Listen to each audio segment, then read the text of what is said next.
Shalom, Giselle. Shalom. So we can all face the east so we can get a prayer in before we start and we get this thing rolling through spirit, Lord willing. I like the lesson we're going to do today, Lord willing. Sisterhood is important. Let me know when y'all ready, Lord willing. Baba Kasha.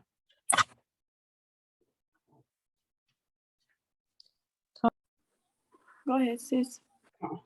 Kahala Yahweh Bahashem Hashem Makawashah Bahashem Kakadash. I pray Baba Kasha God the most of this prayer album. I pray Lord willing we have a beautiful, beautiful Bible study through the spirit of Hashem Mashah.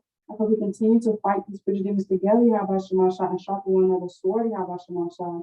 I pray you continue to put the spirit of righteous foremothers upon these sisters, Hashem Mashah. I pray you continue to put the spirit of us to work with our hands, Hashem Mashah, to bear one another burdens, Hashem Mashah. I pray Baba Kasha continue to cleanse us, Hashem Mashah, and put away that old one we used to be, out of Moses to the daughters on you called us to be, Hashem Mashah. The water out for bringing us to this truth, and the water for another Shabbat, Hashem Mashah. Rakataya Howard, Bahashem Mashah, I pray that all things be done in this order. And I pray whatever you put in our spirit to do and say we do it. I just pray you, Baba Kasha, keep all the angels dispatched around Yasharala in the mighty name of the Lord. And I pray you, Baba Kasha, keep the Yashar within us homeless, ever take the world and fed. And we pray for these things if and only within my will, and wonderful, wonderful, wonderful Saint Yashar's name, amen. Kahalaya Howard, Bahashem Mashah, Bahashem Kakadash.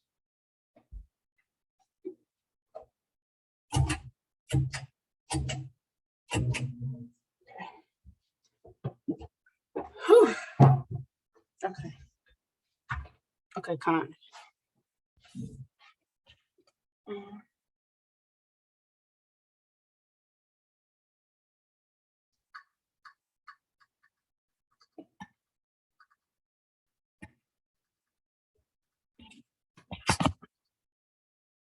Shalom.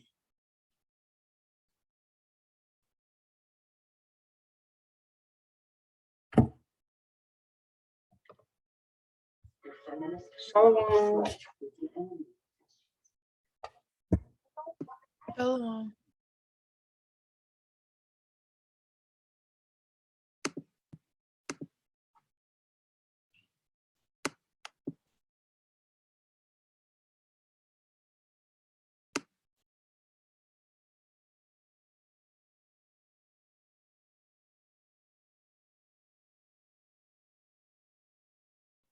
Okay. So, start bringing up these 1 Corinthians 14 and 40. All things we've done decently in order. And then, Sirach 11 and 8. Answer not before thou hast heard the cause, neither interrupt men in the midst of their talk. So kind of just not interrupting the sister that's talking, whatever sister's talking, just giving her the floor. So kind, we're gonna get into it.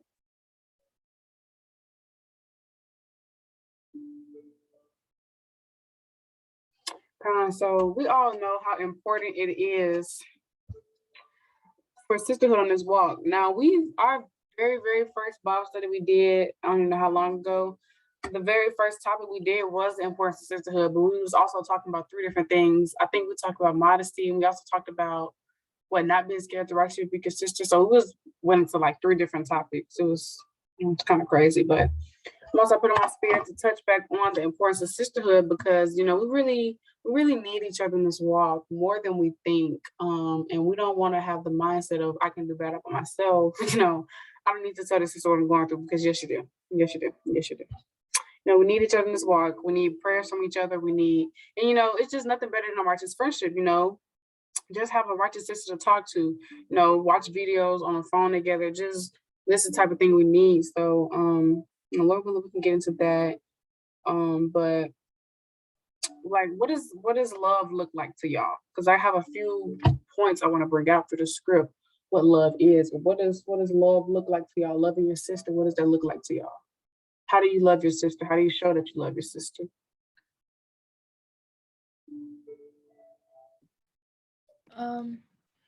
You can love your sisters by having patience. Kind. That's a good one. That's a good one. Anybody else? Being there for them spiritually, physically, mentally, Is that Miss Brianne? Kind. Kind of praise the Most High. Kind, bearing their burdens. Kind, all praise to the Most High, bearing their burdens, exactly.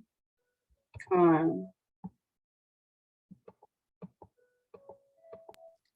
Kind, like the sisters said, bearing burdens, sharpening them up, pouring wisdom into your sister. Showing love is correcting them when they're wrong, because you should never want to see your sister go down the wrong path. Being uplifting, being encouraging, supporting them, whether it's supporting them in this walk, if they have a business, whatever the case may be, always giving alms. It's a lot of ways you can show love through kindness.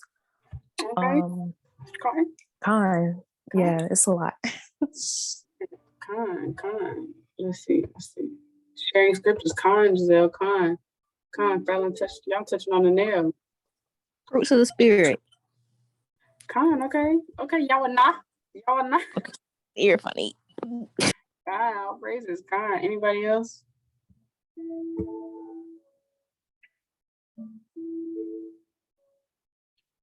Kind. All of those are right, though. All praise to the Most High. All of those are right. The ways you can show that you love your sister, truly love, because we're not in the world anymore. So first of all, let me just bring out this point. Let me bring out this first point, which is actually the spirit of the Most High Shabbat, because y'all, I kid you not, I kid you not, something I was gonna bring out on Bible study I seen on Aquila's post that she made. I was like, that's the spirit. That is the spirit. Like literally what I was gonna say word for word, she already posted. I was like, that is the spirit. Calm, praying and fast with your sister too. Calm. So, first before, we have to understand a few things, right? So first let's get Deuteronomy 28 and 54, and then let's get Zechariah 11 and 14. Because these are the two things we have to understand before we can just jump into, let me get these precepts. So we got, first of all, let me get Deuteronomy 28 and 54. So that the man that is tender among you and very delicate, his eye shall be evil toward his brother and toward the wife of his bosom and towards the remnant of his children, which he shall leave. So because we didn't keep the law, statutes, and commandments that the Most High Shema gave us, verse 15, but it shall come to pass if thou wilt not hearken unto the voice of the Lord thy God to observe to do all his commandments and his statutes, which I command thee this day, that all these curses shall come upon thee and overtake thee. So because we did not keep the commandments of Yahweh Shema Shah, we didn't keep the commandments the Most High gave us, all these curses came upon us, and we're living in these curses right now. One of the curses placed on us by the Most High, Yahweh Shema Shah, is having an evil eye towards one another. So basically not showing love towards one another.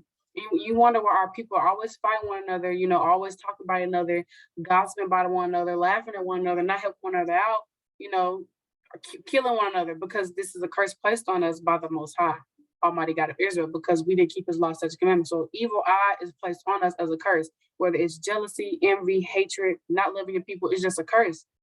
So then let's read Zechariah 11 and 14, and it reads, then I cut asunder mine of the staff, even bands, that I might break the brotherhood between Judah and Israel. So the Most High Yahweh Shema, he broke the brotherhood. He broke the sisterhood, right? And this is because we went off.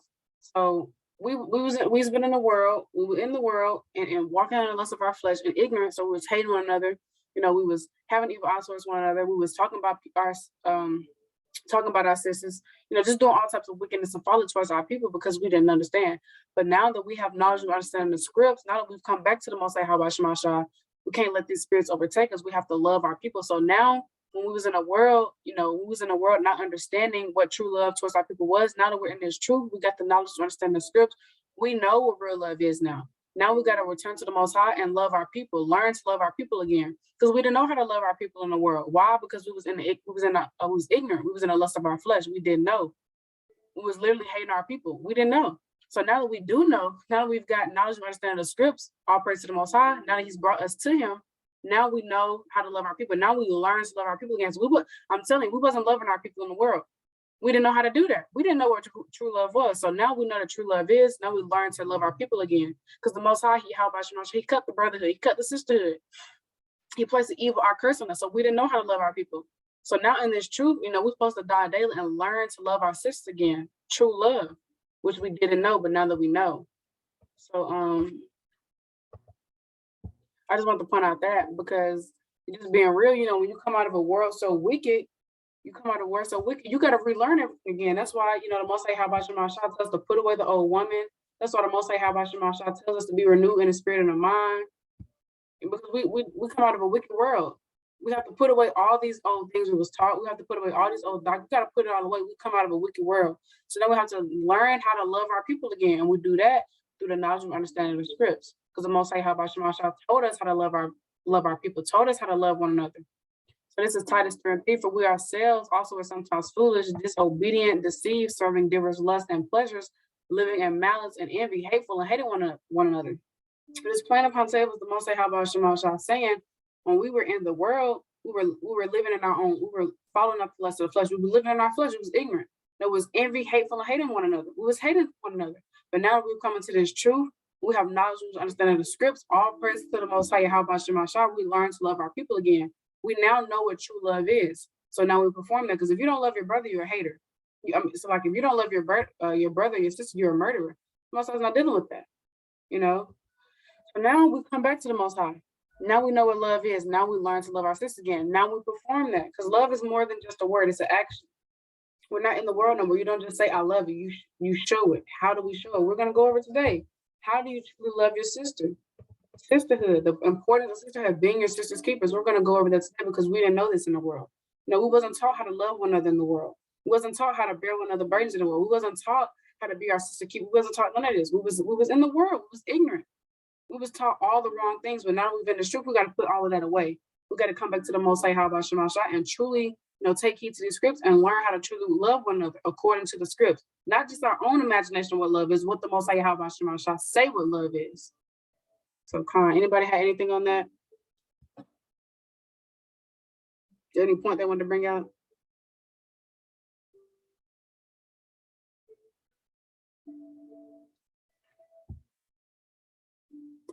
No.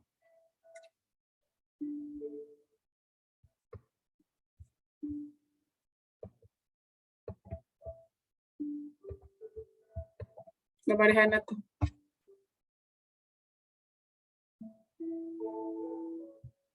Okay.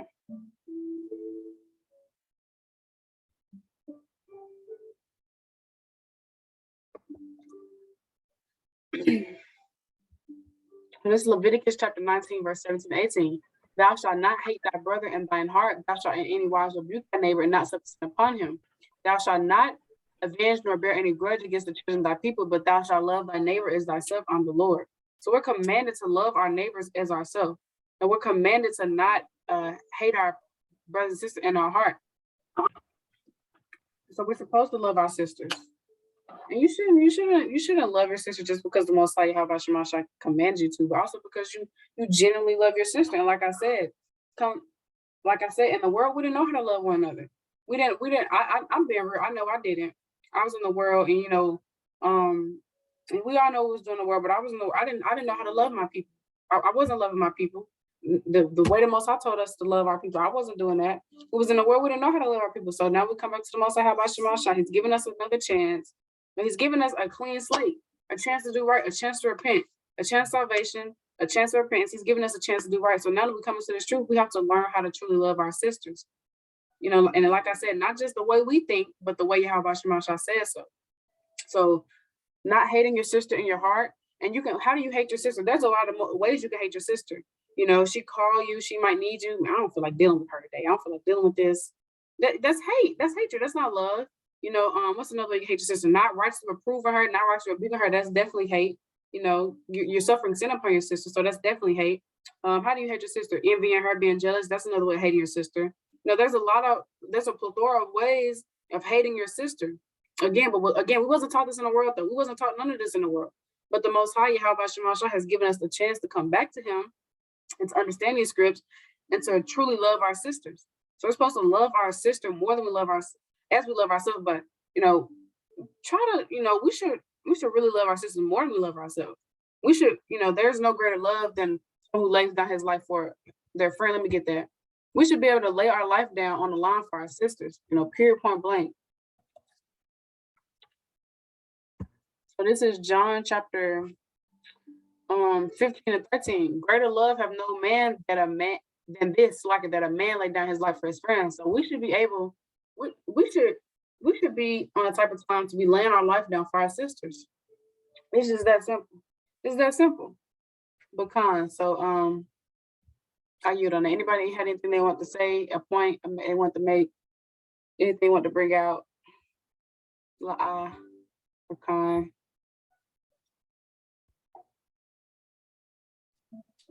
Fine.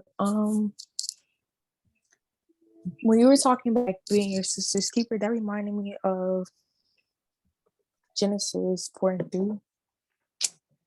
And so I'm about to get there real quick. And it's basically like talking about Cain and Abel. We already know that story. That story was pretty crazy. Because the Lord wasn't dealing with what happened. So this is Genesis chapter 4, verse 9. It says, and the Lord said unto Cain, where is Abel, thy brother? Because, he killed them. He killed his brother because he was jealous of him. And he said, I know not.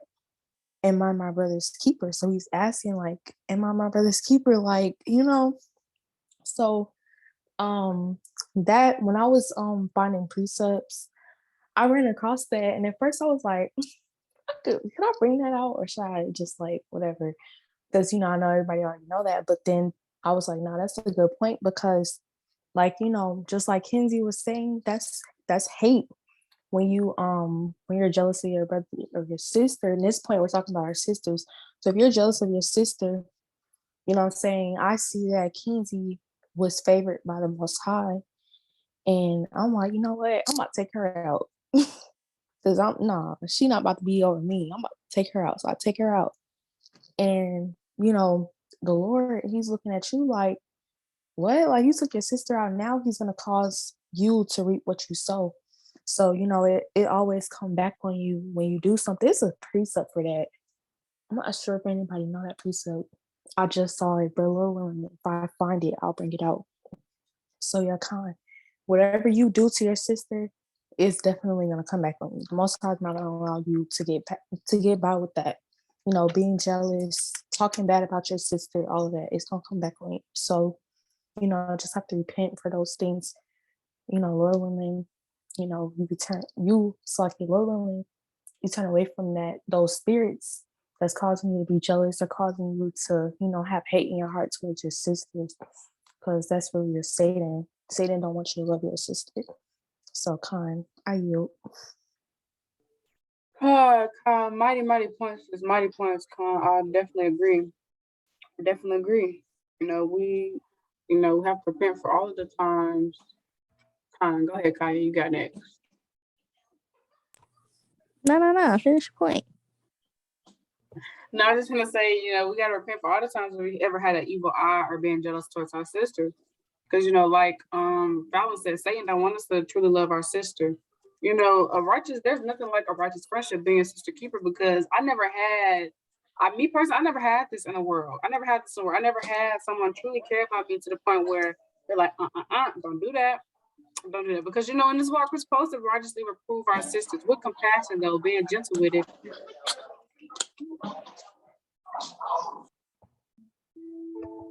Just like it. But we're supposed to righteously reprove our sisters. But in the world, I never had this in the world. I never had like someone tell me, I never had a friend tell me, hey, you need to quit doing that. You quit doing that.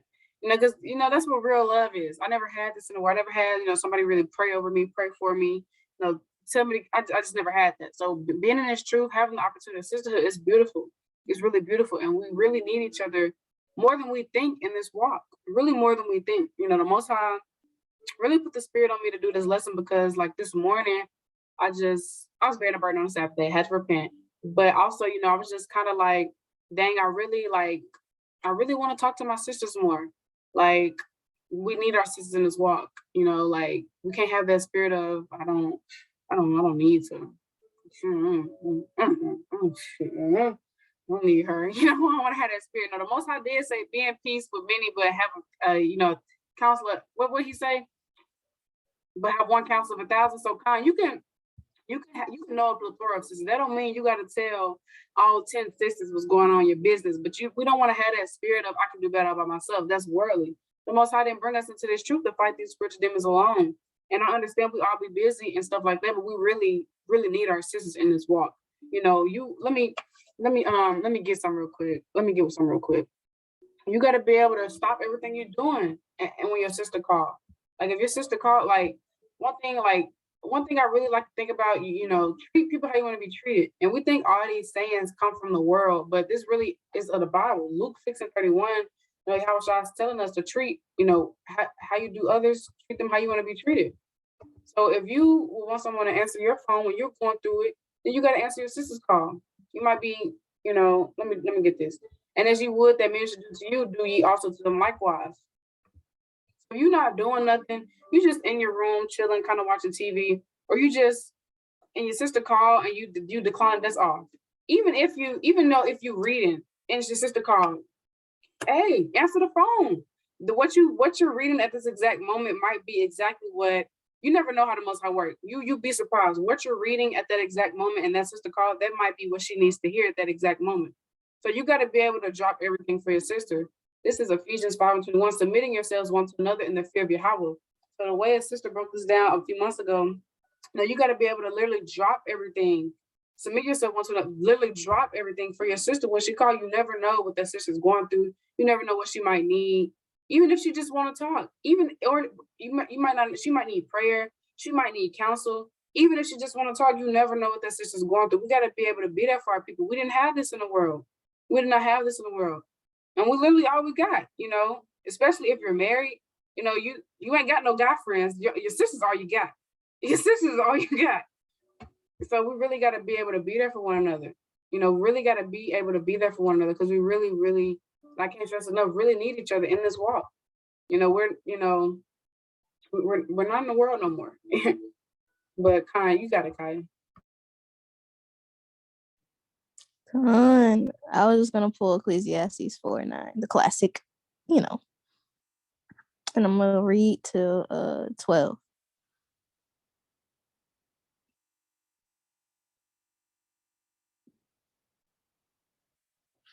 All right. Oh, there you go. All right, and it reads, 2 are better than 1, because they have a good reward for their labor. For if they fall, the one will lift up his fellow. But woe to him that is alone when he falleth, for he hath not another to help him up. Again, if 2 lie together, then they have heat. But how can one be warm alone? And if one prevail against him, 2 shall withstand him, and a threefold cord is not quickly broken. So I personally, this is one of my favorite scriptures, to be honest, because it just hits every time. It's like we really need each other in this walk, just like how Ken was saying, like we really do need each other, and you don't want to be drowning alone because of a lot of the times it'd be pride. Sometimes you done really messed up. You might be prideful. It might be like a wicked thing you done did. You don't want to tell the sister because you don't think you think she's gonna judge you, or whatever the case may be. But you need those words, because just like Barry was saying, like the Most High can speak through your sisters. So we can't take sisterhood for granted, and we really gotta get out of that spirit, a shy spirit, not wanting to talk to sisters, that whatever spirit that got you not wanting to talk to your sisters. We really just gotta sit back and examine and see, why we're not increasing the sisterhood every day, and we really should be trying to call and check on different sisters throughout the week. It might not be every day, but at least try to make an effort, because you never know what somebody's going through. Somebody might be falling out the truth, and your phone call might have uplifted them through the spirit, gave them some strength to move on. But I was gonna say something else.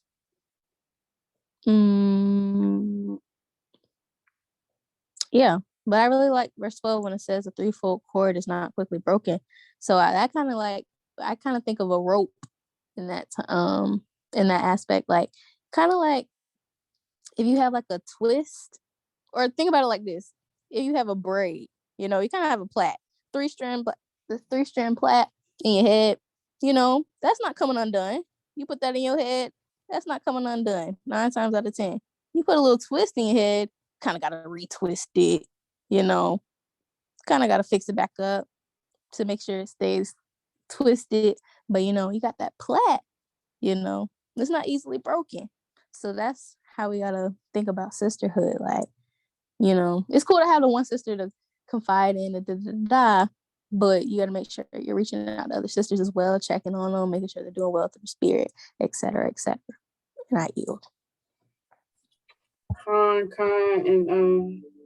that's a beautiful point, I definitely have to do better with that. Just be personally checking on different sisters throughout the week, because I pretty much talk to the same people every single day. But definitely step outside of that and check on different sisters, because I know you got more than the same few people in your contact list.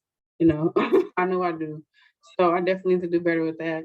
But we really gotta be there for one another. And so some things I got, that what does love look like to me? Correcting one another, putting pride aside and avoiding an argument, being honest, bearing one another's burdens, fighting these demons together, being tender and kind-hearted, and sharing. So that's me personally what I have down for what does love look like. Sharing. What's mine is yours, sis. So let me get I wanted to get let me get this. And we already know, like Kaya said, a beautiful point Kaya made. We really got to get out that shy spirit. Let me just say, everything is spiritual. Everything is spirit. You're not shy. It's just a spirit that you need to pray, fast, and rebuke off. It's just a spirit. Get out of that shy spirit and reach out to your sisters. Period. Reach out to your sisters. And there's another point Kaya made is don't have that fear spirit of this sister is going to judge me if I tell her I went off and I sinned, because that's also pride. So not only do you have a spirit of fear on you because you're fearful of what someone's going to say about you and think about you, but you're also prideful because you're not confessing your faults. You're not confessing your sins.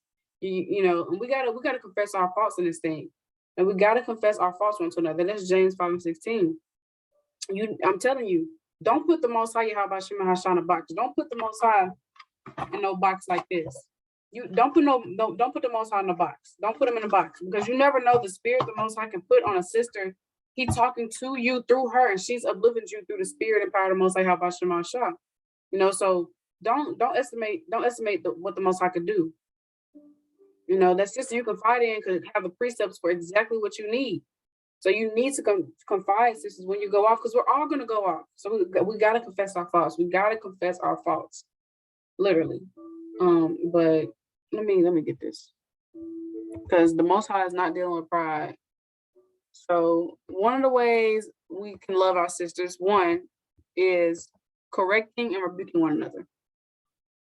Correcting and rebuking one another. A wise son heareth his father's instruction, but a scorner heareth not rebuke. So a wise woman, and the Most High, he also called, let me get this other precept. He also called us brutish if we don't take reproof. And brutish is just stupid. So the Most High is saying you're stupid if you don't take this righteous rebuke.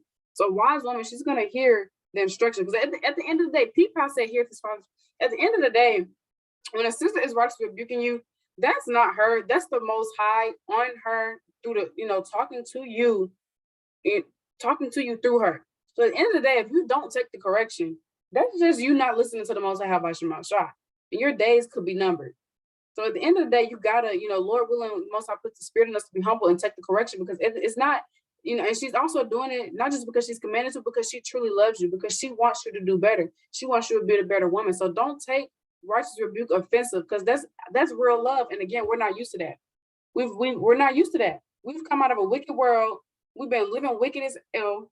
Ain't nobody done told us to get our right. Ain't nobody tried to correct us. So we're not used to people being, hey, you need to get it together. We're not used to people righteously reproving us. We're not used to that, because we were not open to that real love in the world. We were living in the lust of our flesh. We were ignorant. We didn't know what real love was. So we're not used to people rightfully rebuking us. So now we come into the truth, you know, someone might righteously reproof us. We feel like, she can't tell me that. Yes, she can. Yes, she can. Why? Because the Most High told her she could, and because she truly loves you. So we're not used to people getting on us and helping us be better. We're not used to that. I know I'm not. I'm not used to somebody really wanting better for me. You know, because if they wanted better for me, they rightfully rebuke me and give me to these scripts. So we can't have that spirit of, you know, I don't want to hear what you got to say, because at the end of the day, you're disobeying the Most High. Exactly. We thought it was better to lie to one another in the world than hurt one another. The Most High's not dealing with feelings. You got to tell your sister how she can be better. You got to tell your sister where she go off, because we're not, like I said, we wasn't used to that in the world. But now we come to this truth. Now that we know what real love is, you quit saying you just love your sister. Show your sister that. How do you show that sister that? Righteously rebuke her. That's one of the ways. Righteously reproof your sister when she's going off. And at the end of the day, if you do not take the correction, you got to answer for that. Just like we all have stuff to answer for, you got to answer for that. And at the end of the day, you're not, you know, you're not disobeying the sister. You're disobeying the Most High. How about Shema Shah? Because everything is spiritual. But we got to get out of that mindset of feeling like nobody tell me what to do. Yes. Wait, I just want better for you. Look, don't shoot the messenger. Hey, I'm just telling, don't shoot the messenger. I'm just the messenger. Don't shoot the messenger. But let me see if this is count our praises. This is Proverbs 12:1. So love of instruction, love of knowledge, but he that hateth reproof is brutish. The Most High, Yahweh Shema Shah, saying, if you hate being righteously reproved, righteously rebuked, you're stupid. Brutish is stupid. It's another word for stupid. In my Bible, it said it. Yeah, it's another word for stupid. It's another word for stupid. Anyways, but kind. So if you don't take righteously reproof, you're stupid. I didn't say it. Yahweh Shema Shah did. So a wise sister, she loves whoso love instruction, love of knowledge. So she a wise woman, she's gonna love when someone rightly reprove her. She's gonna love when someone tells her how she messed up. She's gonna love when someone corrects her, because she's gonna charge us to the game. She's gonna be like, dang, like that's real love. Like she really want better for me. She want me to be better. You know, and she's helping you in the area. That's real love. A wise woman gonna take it and be like, dang, like that's real. That's real. That's real. And she's just gonna charge us to the game. But if you don't take the reproof, you're just stupid. You're stupid. I didn't say it. Don't shoot the messenger. So it's twofold. You don't want to be the sister that can't take righteous reproof, and then again, you have to be that sister that righteously reproof your sister, because that is love. You can't have the spirit, and you can't have the spirit of being scared to righteously reproof your sister. That's another thing. It's threefold. You cannot be scared. You cannot be scared to righteously reproof your sister. I don't know what she's gonna say. She's gonna get mad at me. She's not gonna get mad at you. She's gonna be upset with the Lord. It's not you. But at the end of the day, whatever the Most High put in your spirit to do and say, you must do it. And real love is righteously reproof your sister. You cannot be scared to correct your sister. The Most High is not dealing with that, because the blood is gonna be on your hands, and that's in Ezekiel. So what does love look like? A way to love your sister is righteously rebuke her. Tell her when she's messing up. Tell her when she goes off. Tell her how she can be better in an area. That's real love. But again, we wasn't used to that. We wasn't used to that in the world. And we didn't even know what true love was, but now we do. So now we come back to the Most High. He's given us a clean slate. Now we have to learn to love our sisters again. But why? Because the curse of evil was placed on us by the Most High, by Shema Shah. Why? Because the Most High broke brotherhood and sisterhood because we went off. So now we've come back to the Most High. We come into this truth. We've received knowledge and understanding the script. We have to learn to love our people again. We have to learn what true love is, and we learn that through the scripts, and then we apply the scripts to our life. So that's how we do that.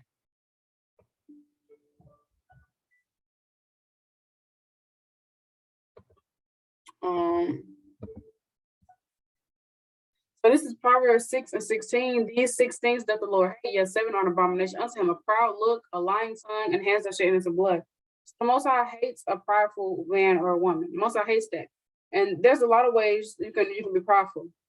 Not confessing your faults, or you can also be prideful by, not putting your pride aside to avoid an argument. You know the spirit is creeping, because we can't be simple in this truth. You gotta discern and know when it's spiritual demon. You know when it could start to get a little tense, and you still egging it on. You just adding fire. Instead of not putting your pride aside, you want to argue with your sister. What is that profit? What is that profit? So love, another way to put a love, putting your pride aside. Putting your pride aside. You know, something my mom, I think my mom used to tell me, I don't remember if it was my mom or, but something I used to hear in the world was, you know, some response, the best response is no response. The best response is no response. The best thing to do in the heat of the moment, you feel against is just be quiet. It's instead of watch every mouth, be quiet. Don't say nothing. A way you can show love is just putting your pride aside and avoid an argument. Because like I said, in the world, we didn't know what true love is. In the world, we were ready to turn up. We were ready to turn up. You said what? Oh yeah, we could take it there. And we was ready to square up with our sister. We was ready to cause an argument. Look at these shows, Love and Hip Hop, Basketball Wives. They throwing drinks on one another, calling each other all types of names. We we was ready to turn up in the world. But now we're coming to the shoot. That's not who we are no more. We're gentle women now. We're a delicate flower now. We're calm and loving now. So what you want to argue with your sister for? What you want to turn up on your sister for? Just put your problems aside. They ain't never been that deep. Ain't never been that deep.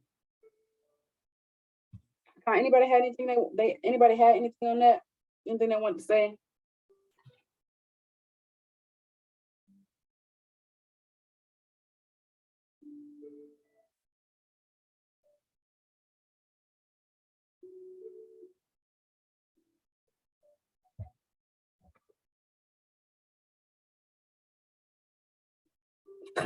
Sisters being a bad girl from Bad Girls Club. Those spirits are hot.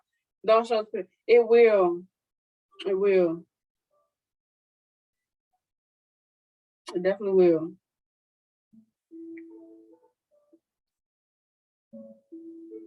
Ooh, Con. What's the picture? You got it, Kaya. I was just gonna pull Proverbs 27 and 17. It's just a precept where it says, iron sharpeneth iron, so a man sharpeneth the countenance of his friend. So, you know, countenance, that just means like, you know, you can tell when somebody low in the spirit. Like, you ain't gotta say nothing. You just low in countenance, your face looking all crazy, you know. And when your sister's down in the spirit, she don't even have to say anything. Sometimes you just kind of shoot her some precepts, you know, and sharpen her iron. And those precepts, we all know that these precepts are life. So that's how you love your sister. You're giving her life back into her sorrowful, sad countenance. So, you know, we got to make sure we're uplifting each other with the scriptures, with the words of life. And that's the ultimate love right there. But that's all I wanted to say. And some ways you can sharpen one another iron. You can pray together, fast together, watch videos on Zoom together, study together. Just different ways to, you know, keep each other on fire through the spirit. You know, being your sister's keeper. You know, making sure, you know, she on her P's and Q's in this thing. You know, so that's you know, definitely keeping each other on fire through the spirit. Definitely keeping each other on fire through the spirit. There's a plethora of different ways, you know, y'all can build one another up in the spirit. Y'all can study flashcards together. I remember one time, I think it was Kai and File. When was it when we did that trivia flashcard thing on Zoom? Aquila, I think he was on there too. I think it was like what, no, May, maybe. May. Oh, kind, yeah, I remember that. It was like a while back. That was like when we first all met, I think. I don't know, I'm not sure. It was a while back. I think it was like, I want to say April or May. It was around April or May. I think it was before I graduated, but we did like a Zoom call and we just did trivia together. Like we all had flashcards. Some of us ain't have flashcards. Somebody didn't understand the assignment, but we all had flashcards. We just quizzing each other. So those are different ways you can, you know, sharpen one another iron, keeping each other on fire through the spirit, doing flashcards together, trivia night together, you know, studying together, praying together, fasting together, reading together, different ways. But you also gotta have that just balance, you know, call and check up on your sister every now and then. Call and make her laugh, you know, be there for your sister. Aquila, you got it. So like, let me turn off this reaction. But all praises to the Most High. One thing my sister and I was talking about is that also Slovakia for the background noise. Also, like with our relationship with sisters, like just how, if you're courting a brother or if you're married to a brother, you know, you want to base your relationship on that cornerstone, and that cornerstone is Yahweh Shai, so we want to make sure our relationships based on Yahweh Bashem Yahweh Shai, and like, like we're making sure that, like, let's say you're just meeting the sister, like, you're still like, we're proving sisters every day, but like you're in that stage of like, okay, you're getting to know that sister, like maybe it's not time for you. I mean, the most I would put on your spirit what to do, but maybe it's not time for you girls, to be chopping it up, and like you've known each other for so long, like maybe it's just time for you to be like, okay, let's fast together, let's go over some precepts, let's read together, and just like trying to have like godly discourse and stuff, because like that's sharpening each other's sword as well. So just like making sure all of our relationships in this truth is like founded on that cornerstone.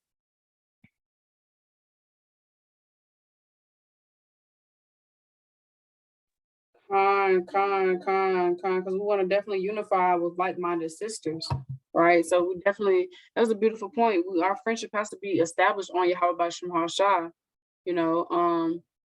so our all of our goals is to get the kingdom, Lord willing. So when you build a relationship with a sister, you should making sure you're keeping your sister on fire in this thing, sharpening one another iron, building your relationship on Yahweh Bashem HaShai, because we already know in Sirach chapter 6, Yahweh Shema Shah, he's going to direct, the Most High is going to direct our friendship right. So, like, hold on, this ain't the one with the the Most High Yahweh Shema Shah is going to direct our friendship right. So when you fear the Lord, he's going to, like, let me get it.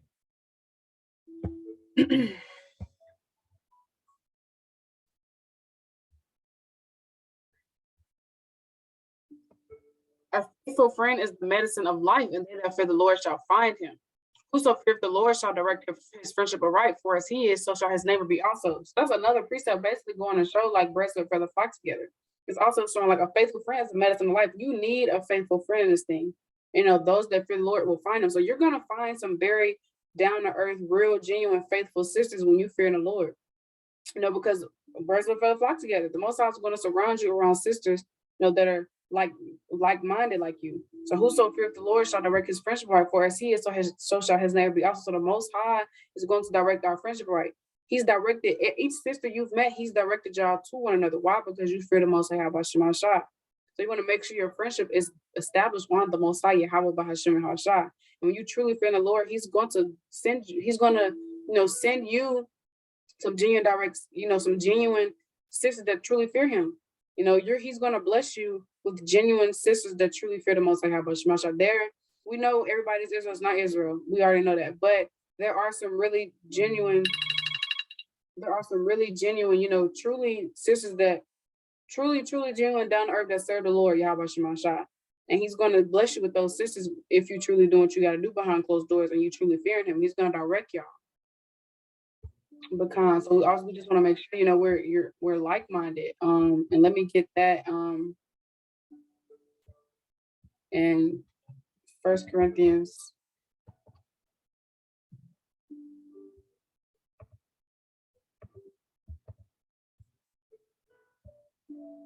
I think it's 2 Corinthians.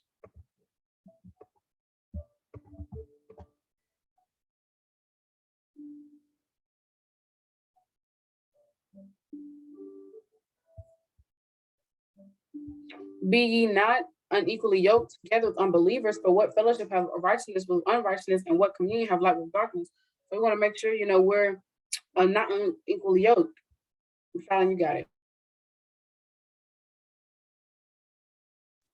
I just had a precept in Philippians chapter 2, verse 2, landing backing off of being like-minded.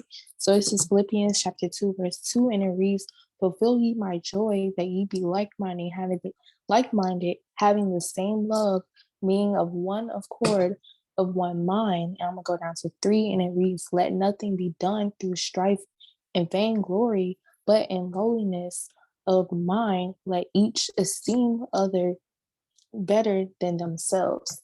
So kind. That's all I had on that.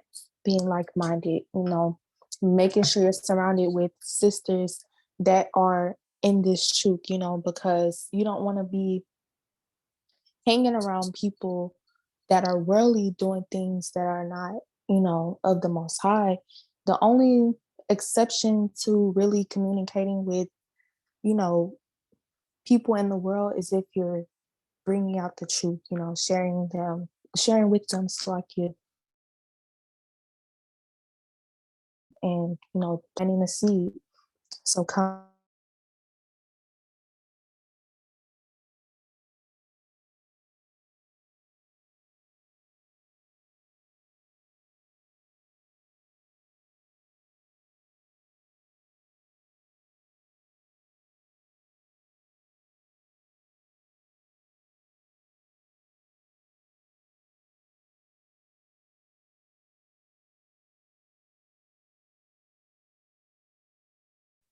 Salakia, I have something to say. Hold on. Oh, Khan. Actually, I'm gonna go to the. Can you, Baba Kusha, stay at Philippians 2 with Fallon just pulled, Iberia? And there's one of the verses in there. It says let Khan, like let each esteem one better than themselves. So Khan, like there's I think it's Iberia always pulls it out. Like if someone like gives you a compliment on whatever the case, you know, Salakia, um, you know, just we're supposed to uplift our sisters like that. And then verse 3 says, let nothing be done through strife or vainglory, but in lowliness of mind, let each esteem other better than themselves. So we want to just be humble as well, especially like towards our sisters. And I know that spirit of vainglory is something that, we should pray on, because those spirits, they just we're all subject to these spirits hopping on us. And we don't want to be doing things just out of vainglory. um and then verse 4 says, look not every man on his own things, but every man also on the things of others. So like, let's say when I like read that verse, it's like, I think, let's say you have a YouTube channel and you're always watching your videos, but you're never sitting there going and taking the time to watch your sister's videos and comment, maybe give some feedback, or just like lift the sister spirit up to the spirit. Because I know there's this one sister on all of the videos, like even on the videos, like I'll comment on another sister's video and I'll see this one sister, and she's always commenting, always giving that support.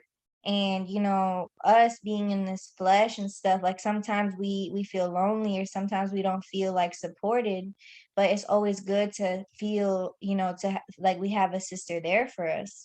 So like if you find yourself always looking at your own things, I'm speaking to myself as well, then like go look at your sister's page and go see what she posts, and hype her up a little bit to the spirit.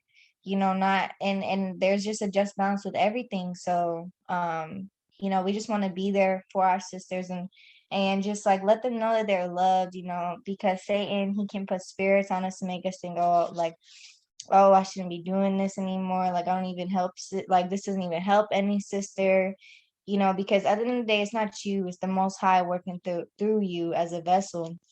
All praises, but like, we want to, sister, we have feelings too, like literally we're the weaker vessels. So, Con.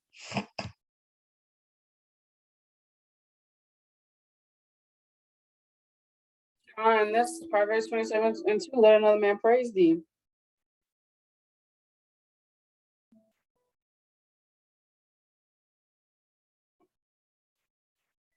So I can.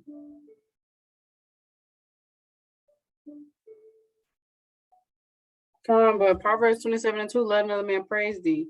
So support your sister. Your sister might have a business. Support that sister. She might have a business, support her. You know, definitely don't always be scrolling down your page and scrolling down your YouTube. Hey, I've been dropping some heat. You ain't even can't see what your sister got going on. But I like that point. Aquila, I almost called you my name, girl. Thank you. Being honest is another way to love your sister. You know, and it's just about the little things. If your sister call and be like, hey, how does this look on, like, does this skirt look right with this shirt? You don't want her to feel, so you tell her, yeah, it look right. Soon as she got the phone, oh, girl, I didn't know what she had on. Hey, that's off. The Lord ain't dealing with that. Being honest is a way you can love your sister. Being honest is a way you can love your sister. And even it's just about the little things, even just about the little things. If she even just asks and call for your, if she just, or if she's calling and she want counsel on something, she might be telling you a situation. And she's like, I just wanted to know what you thought, you know, through the spirit. Be honest with your sister. Tell her through the spirit, you know, tell her through the spirit what's going on. And the Lord ain't dealing with liars. The Lord hates a liar. We just pulled that in Proverbs 16. The Lord hates a lying tongue.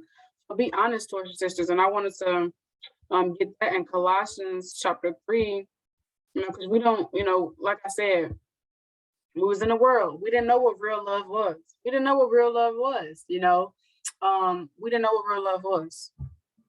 So we probably used to, we probably used to lying to one another. But now that we've come into this truth, and we see, look at this. This is spirit. Put off all these things. Now we come to the truth. We put off all these things. Now you got to be honest with your sister. This ain't the world no more. You don't get the lie. And you know, there's a thing in the word they call a white lie. It's a lie, but it's not that big of a lie. It don't matter how quote unquote small of a lie you think it is. The Most High, how about Shema Shah, still sees it as a lie at the end of the day. At the end of the day, it's still a sin. At the end of the day, you're still going on. There's no such thing as a white lie, as a small lie. A lie is a lie. So be honest with your sister. No matter what it is, be honest with your sister. But now ye also put off all these anger, wrath, malice, blasphemy, filthy communication out of your mouth. Lie not one to another, saying that ye have put off the old man with his deeds. So see that? Check this out. And have put on the new man, which is renewed in knowledge after the image of him that created him. So we was in the world, living in the lust of our flesh, you know, ignorant, not knowing. We was lying. I know, you know, never mind. We was lying. We was lying. But you know, how about Shema Shah's telling us, put up all these things now, put on this new man, put on this new woman. Put off the old woman that used to lie. Put off the old woman that used to talk trash about her sister. You know, and like a beautiful point Aquila just said, I'm gonna lay me back off that. You know, uplift your sister through the spirit. We're not in the world no more. You don't get to talk down about your sister no more. We don't hate we're in this truth now. We put off the old woman. You don't get to be jealous of your sister and hate your sister. You know, have a side eye towards your sister. You're in this truth now. Hype your sister up. Compliment your sister. You know, Proverbs 31, it says a woman that fears the Lord shall be praised. You know, and Proverbs 27:2 says, let another man praise thee. Ain't nothing wrong with praising your sister every now and then. We're not in the world no more. We're not just giving compliments off looks. If my sister truly going hard for the Lord, I'm gonna say, hey sis, you really doing your thing. You know, you working with your hands. You know, I've seen you grow, and I say stuff like that. You know, me personally, I've known Aquila. You know, me and Aquila have known each other about the same time we were both really coming to the truth. I've known Kaya ever since I first came to the truth. Kaya she's seen it all. I've known Fallon since I really kind of first came to this truth, you know. And I be telling Kaya, man, I've seen your growth in this thing. Like, call her long. I tell Aquila, man, I've seen you grow in this thing. You know, praise your sister in this thing. You know, that's a way you can show you love your sister and not hating on her. We're not in the world anymore. You don't get to hate on your sister. Well, I can do it better. You know that song in the word, I can do it better. That's wicked. The Lord is not dealing with that. The Lord is not dealing with that. You know, so when it says a woman that fears the Lord shall be praised, you know, we're not in the word no more just giving compliments off looks. If I see my sister, she's truly going hard for the Lord. I've seen her grow. Hey sis, you know, you really doing your thing. All praise to the Most High. How about Shema Shah? You know, keep pressing towards the mark. Keep being molded into that Proverbs 31. Keep being molded to the one Most High has called you to be. You know, I'm proud of you. Ain't no wrong with doing that. That's love. That's love. Don't be no hater on the low. Don't be no hater on the low. Don't be no hater on the low, because the Most High gonna put you on blast. So I really like that point you brought out, Aquila. Don't be no hater on the low. Ain't no wrong with your sister. She's doing good through the spirit and power of the Most High. How about Shema Shah? Ain't no wrong with telling your sister, you know, she doing good in this thing. And ain't no wrong with telling her when she's falling off, because it's all love at the end of the day. It's all love. But lying, we dead at that. Coming to the truth, we dead at that. Ain't no one lying to your sister, being jealous of your sister, hating your sister. All that is dead now. But can anybody have anything they wanted? Anything?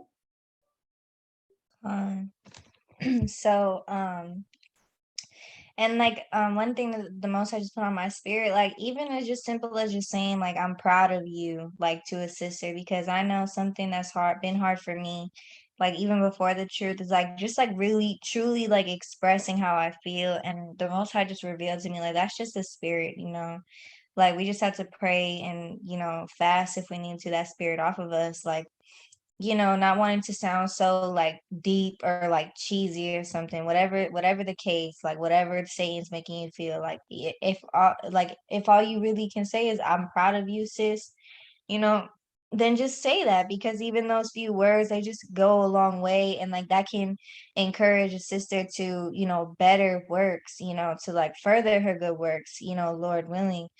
And Con, I feel like I had something else to say, but the precept Fallon brought out, we were just talking about that, is Proverbs 12:22 is lying lips are abomination to Yahweh, but they that deal truly are his delight. So like Viria was saying, just basically just deal truly with your sister. And another precept that Aquila was look, you almost called me your name, and I just called you my name. That Abiria was bringing out was the one in Sirach chapter 1 and verse 29.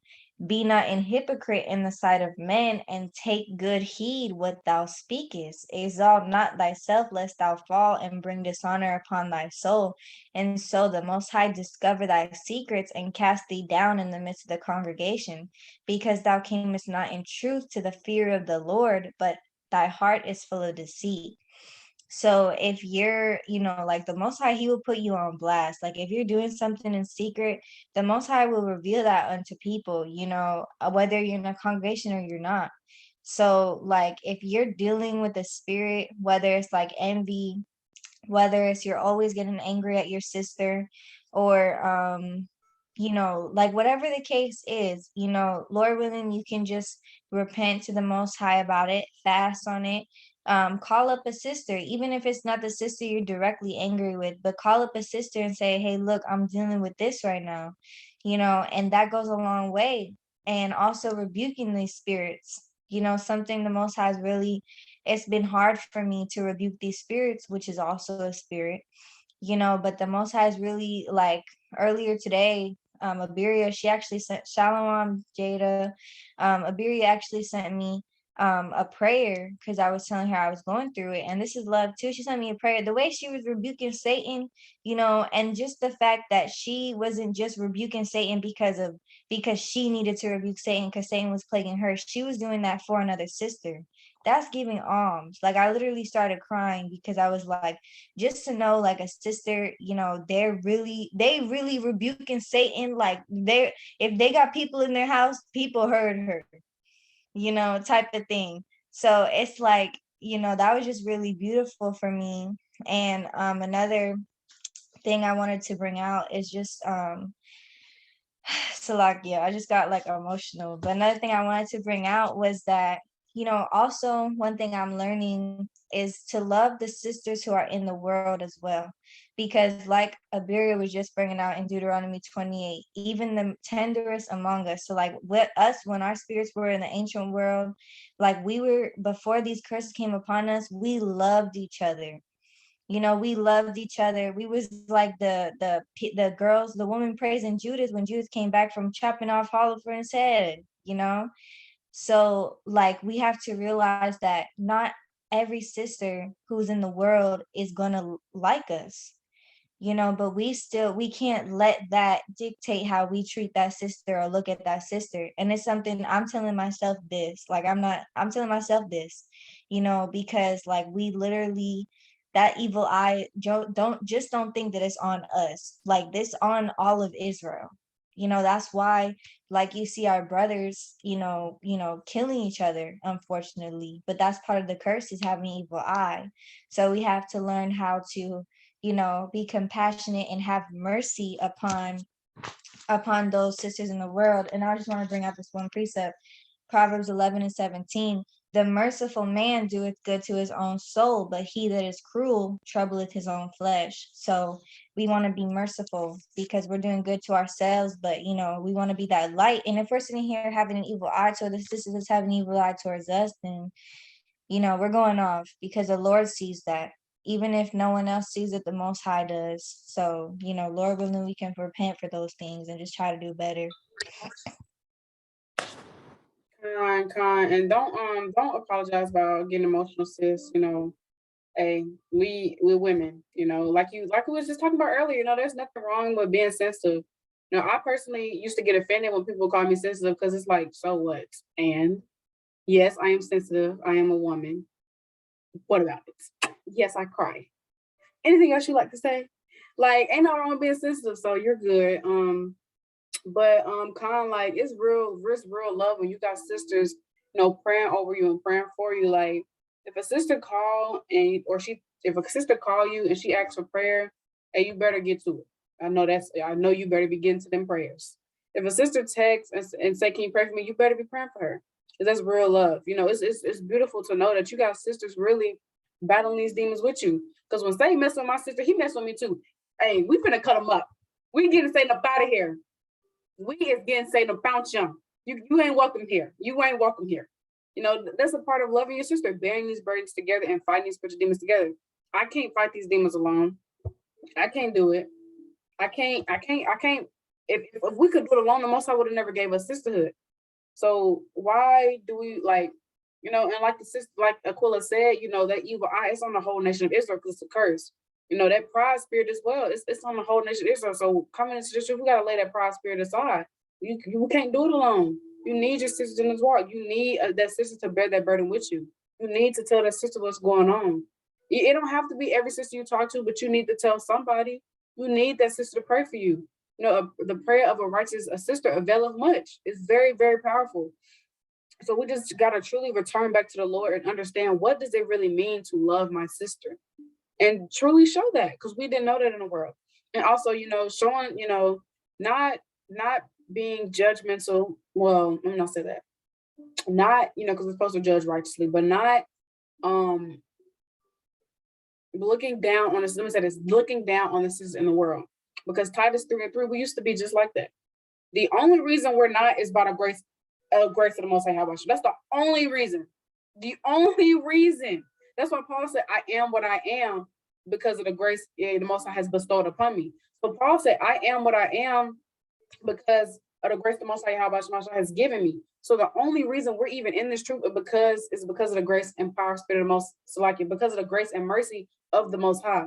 So for you to look down on this sister because she's in a world that's off, that's prideful. The Most High your days could be numbered. The Most High is not dealing with pride. Your days could be numbered. We used to be just like that. So we have no right to even look down on a sister in the world. And we're already gonna know we're gonna be hated by the world. Sisters in the world might give you a stank eye. Sisters in the world might be talking about you. And guess what you're supposed to do? You're still supposed to pray for them. You're still supposed to love them. So loving your sister is not just the sister in the truth, but the sisters in the world as well. Take it from me. I have roommates. I'm not gonna treat them any type of way. I'm not gonna treat them funny. Hey, I'll pray for them, love them from a distance. It is what it is. But that was 1 Corinthians 15:9 or 15:10. Let me go to it so I can. I'm gonna get to y'all so I can. But kind of loving your sisters. Verse 1 Corinthians 15:10. Breon. But loving your sisters is also loving your sisters in the world as well. Not just the ones in the truth, but the ones in the world as well. Still praying for them, loving them from a distance, but we used to be just like that. So we have no right to look down on them. Most I can easily throw us back in the world and give it to a sister that's going to be input and replace us with a sister that's going to be humble.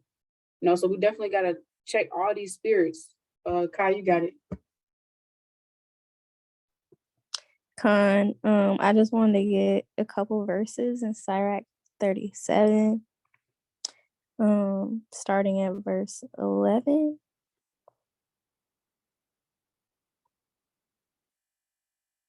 And it reads,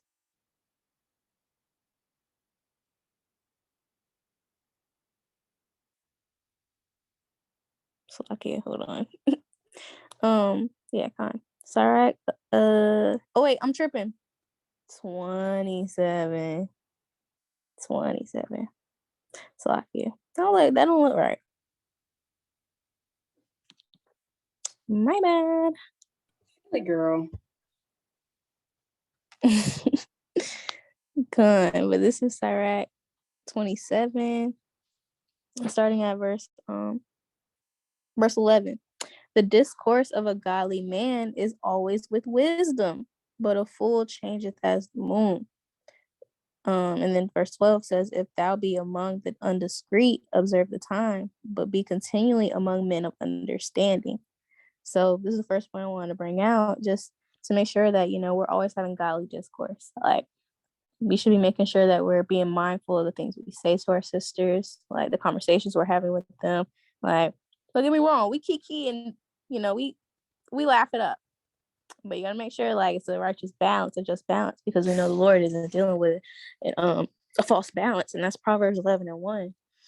And yeah, we gotta make sure that we're always speaking with wisdom and with grace, and that goes into being a Proverbs 31 woman. I don't know the specific verse, but I'm sure one of y'all do.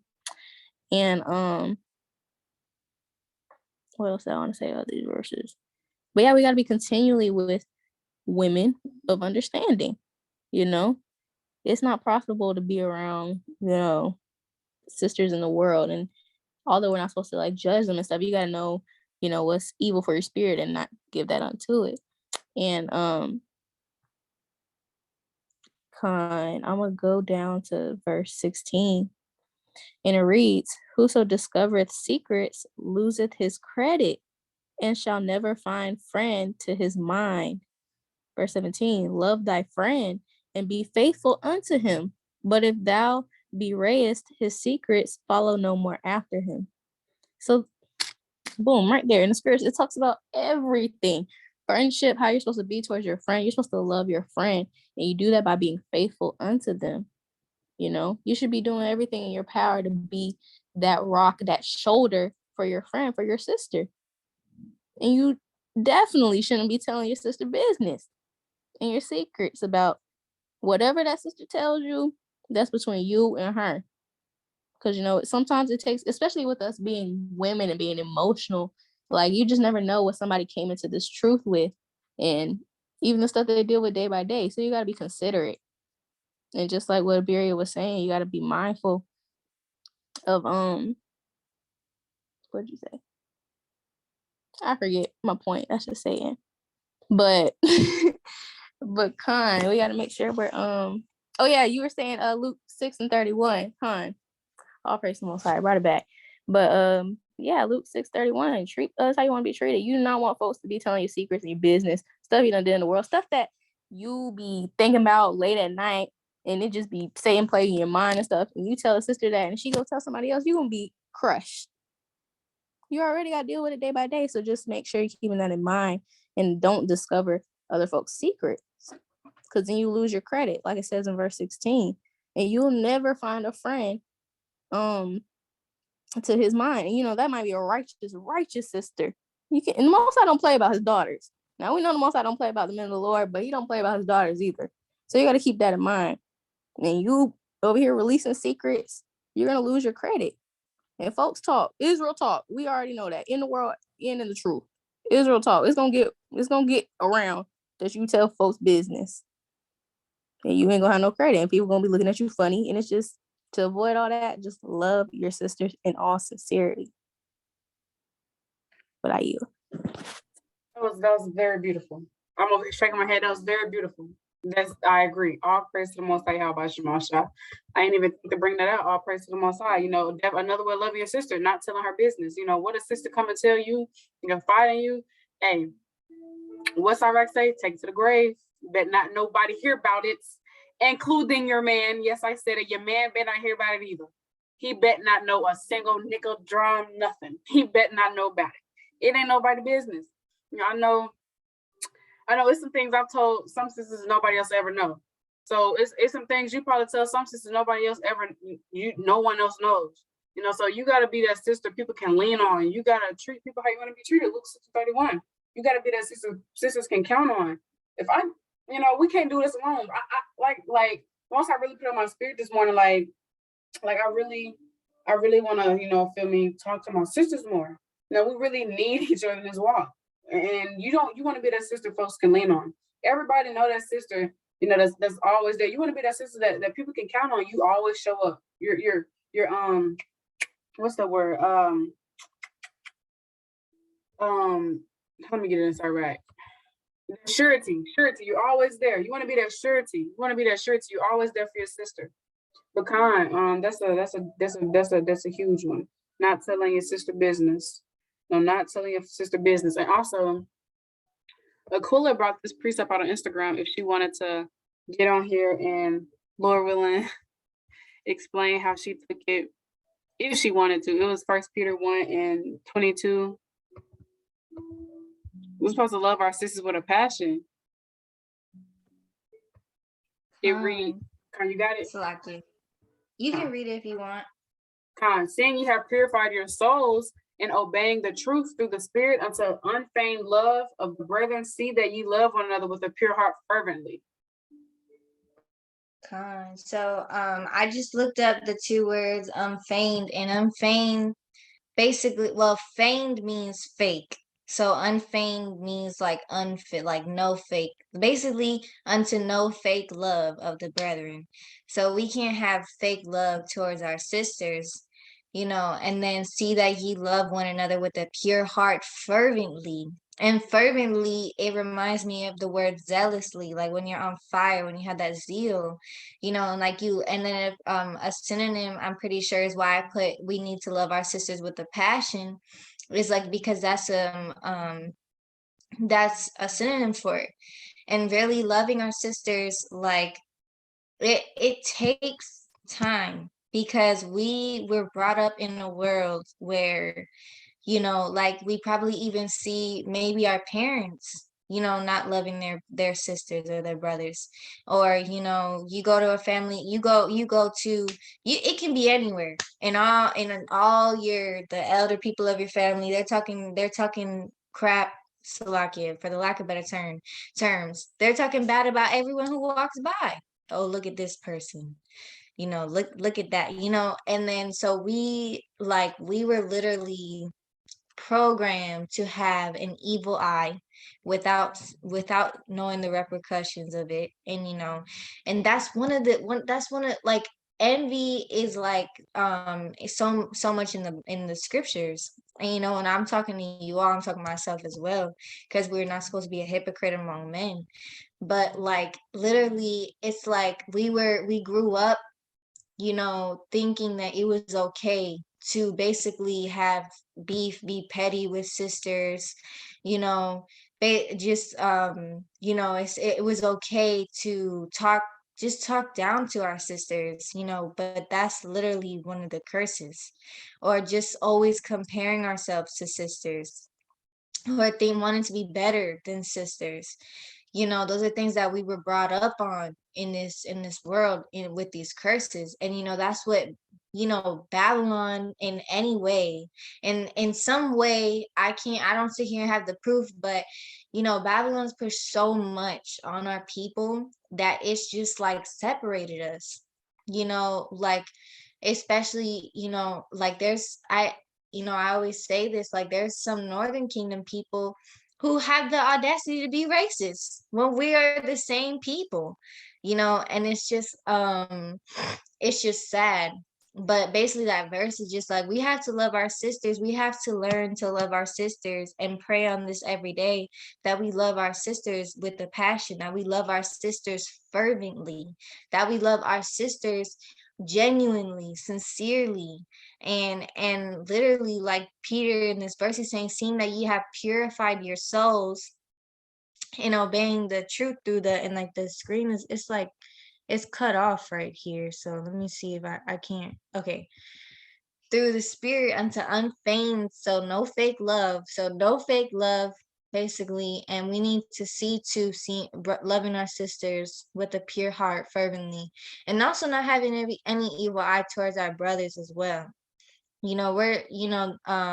shouldn't have an evil eye. We need to pray that we don't have an evil eye towards really anyone, in Israel, because it's something, it's a spirit, and it's something that we have to pray and fast on, because it's something that a lot of we was all in the world, so we've all dealt with this.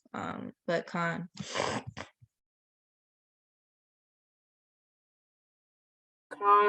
We just really didn't know better. Like in the world, we just really didn't know better. We were fighting one another, all types of wickedness. And it's just our person, Most High, how about Shemal Shai, he's brought us into this knowledge of understanding because we really didn't know no better. We really didn't know no better. But now we've come into this truth. We got to learn to love our sisters for real, like passionately, strongly. And how do you love your sister? A lot of plethora of ways, and that's why we're having this discussion, because we got to be our sister's keeper. But beautiful point, I yield. Time. So I have a precept, basically landing back in off of what Aquila was saying, like, you don't want to be two-faced. You don't want to be a two-faced sister. Like 1 minute you love your sister, then the next minute you turn back. You kind of just all over the place. So I got Sirach chapter 6 verse 10 through 11, and it reads, again, some friend is a companion at the table and will not continue in the day of affliction. So, you have a friend, that you think is a good friend, but in a day of trouble, a day of affliction, when you're going through it, things of that sort, they're not there, So it's like, dang, like I thought that was my sister. Like I thought she's supposed to be there for me, but like when I'm going through it, she's not even there for me in a time of trouble. So then go down to 11, and it reads, but in thy prosperity he will be as thyself, and will be bold over thy servant. So kind, like, yeah, you definitely don't want to be that sister that's not gonna be there for your sister when she needs you. Also, another precept I had was Proverbs chapter 3 verse 28, and this precept reads, again, and tomorrow I will give when thou hast it by thee. So like how we were talking about giving alms and things of that nature. Like, say for instances, I have some, say for instances, Kenzie may need something, and I know for sure that I have it, and she's like, expressing that that she's in need of clothes, shoes, whatever, you know what I'm saying? And I know I have given it, you know what I'm saying? I'm not saying, well, sis, I have it, what's your cash up? Whatever you have, whatever you can, select it, whatever, like, however they be doing it, sending money digitally, but, send that to me so I can give it to you type thing. But like, you always want to make sure you're giving to your sisters. You don't want to be like a stingy sister. Like, that's off, because the Most High, he gives to us. Like, it doesn't matter. Like, the Most High gives to us as well. So like, we have to make sure we give it alms, because that's selfish. That goes into selfishness as well. So I yield on that. And I just also want to let me back, unfeigned love. You don't want to be a two-faced sister. No, we're not in the world anymore. The two-faced, we're done with that. You don't want to be a two-faced sister. And also, like, if you have the means to help a sister out financially, hey, do that. Do that. Money is just paper anyways. If I got some bread to spare and a sister in need, hey, what's mine is yours. I'm gonna split this bread. Straight like that. But I also just wanted to, just pull out, like, we're really supposed to bear one another burdens, because this is a spiritual walk. We really have to be our sister's keeper. Like, this is a spiritual walk. So Galatians 6:2, bear you one another burdens, and so fulfill the law for Mashiach. So we're really, for if a man thinking himself to be something when he is nothing, he deceives himself. So you don't want to walk around thinking you're something, you're nothing. I don't need this, sister. She can't, I don't need her counsel. I don't need to tell her what I'm going through. I can do it bad by myself. You don't, you're nothing. You're going to deceive yourself. We already know we're all dust and ashes, Genesis 18:27. But this is spiritual warfare here. So you need your sisters to bear these burdens with you. You need these sisters to bear these burdens with you.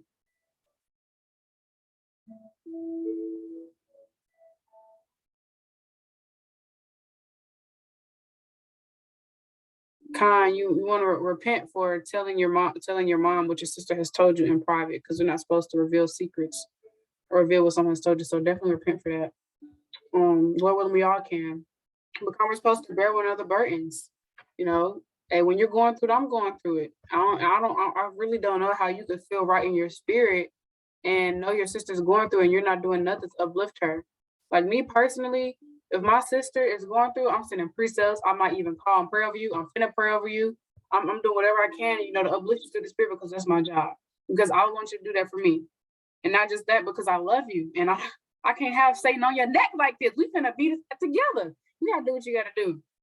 You gotta do what you gotta do. So this is Galatians 5:16. Confess your faults one to another and pray for one another that you may be healed. The effectual fervent prayer of a righteous man availeth much.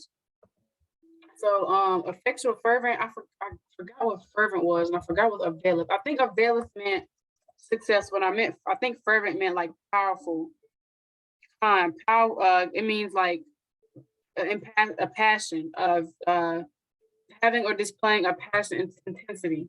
So yeah, very, very powerful, basically, in simple terms. And what is effectual? I think effectual definitely meant like successful. So the prayer of a righteous sister is very, very, very powerful and successful. So when you're going through it, you need to tell a sister what's going on so she can pray for you and pray over you. And giving alms is not just about giving money. Giving alms is also sending your sister precepts when she's feeling low in her spirit. Personally, how can you feel right in your spirit and your sister's going through and you're not doing nothing to uplift her through the spirit? When your sister's going through it, you need to be sending her precepts. You need to be praying over her. Send a voice message and pray over her so she can hear you. That prayer is, I'm telling you, that prayer is going to boost her spirit. I'm trying to tell you. Listen to me. It's going to boost her spirit through the promise of the Most High by Shema Shah.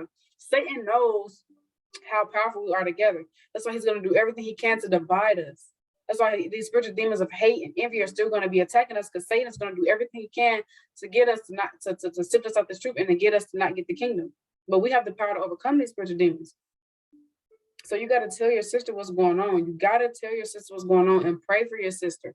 Pray over your sister. I was blowing this group chat up. But you definitely, if you're going through it, definitely tell us what's going on, and don't be that sister that don't want to, I don't feel like listening to this. I don't feel like. Hey, you gotta be able to drop everything for your sister and pray over her and pray for her. You never know how she could need that. Prayer is powerful. Prayer is so powerful. Two is better than one. Satan can't stop us all now. So when we come together, it's much more powerful. Satan knows that sister. Hey, if she pray over you, he gonna flee. He knows that sister. If he know, say for instance, I'm going through and I go to Yahweh, Satan knows how powerful Yahweh prayer is over me. So he's gonna do everything he can to plague my mind and say, oh, she don't want to talk to you. Don't call her. Don't text her. She don't want to deal with that. He's going to do everything he can to plague your mind so you don't contact that sister, because he know how powerful Yahweh prayer is over me. So you can't be ignorant of Satan's devices. Don't let Satan plague your mind and tell a sister don't want to talk to you, because who said that? Satan did. And you got to repent for giving your mind over to heaviness. You got to repent for leaning on your own understanding and afflicting yourself in your own counsel. Why afflict yourself in your own counsel when you have sisters to go through, to uplift you through the spirit? The Most High told us not to afflict ourselves in our own counsel. So why do that when you have sisters that's willing to put their life on the line for you, that's willing to uplift you to the spirit and fight the spiritual demons with you? We got to put away that private spirit thinking we can do all bad by ourselves, because we can't. Don't walk around thinking you got this spiritual walk by yourself, because you don't. If we did, we wouldn't have sisterhood. We need each other in this walk. Be your sister's keeper. I yield on that. I have a small little account I wanted to bring out. Slucky for my fan. It got hot in here, but literally I don't hear it. But I'm gonna go to Job chapter 2, verse 11 and through verse 13. So it reads, Now, when Job's 3 friends heard of all this evil that was come upon him, they came, everyone from his own place, Eliphaz the Temanite, and Bildad and Shuhite, so like if I'm saying that wrong, and Zophar and Naamathite, for they had made an appointment together to come to mourn with him and to comfort him. And then they lifted up their eyes afar off and knew him not. They lifted up their voice and wept, and they rent every one his mantle and sprinkled dust upon their heads toward heaven. So they sat down with him upon the ground 7 days and 7 nights, and none spake a word unto him, for they saw that his grief was very great. So this account goes in like it was like verse 11 was saying they knew that Job had lost everything. Job was going through it pretty bad. And he had friends that were there, and they literally went on a fast together. Like they just sat there. They just mourned with him. And it's a precept, Ken. I think precept I'm talking about. When it talks about how we should there's a time to mourn or something like that. I think y'all may know what precept I'm talking about. But yeah, so we should be definitely a comfort to our sisters. If someone's going through something, please be be there for that sister. And like I put in the chat, if you're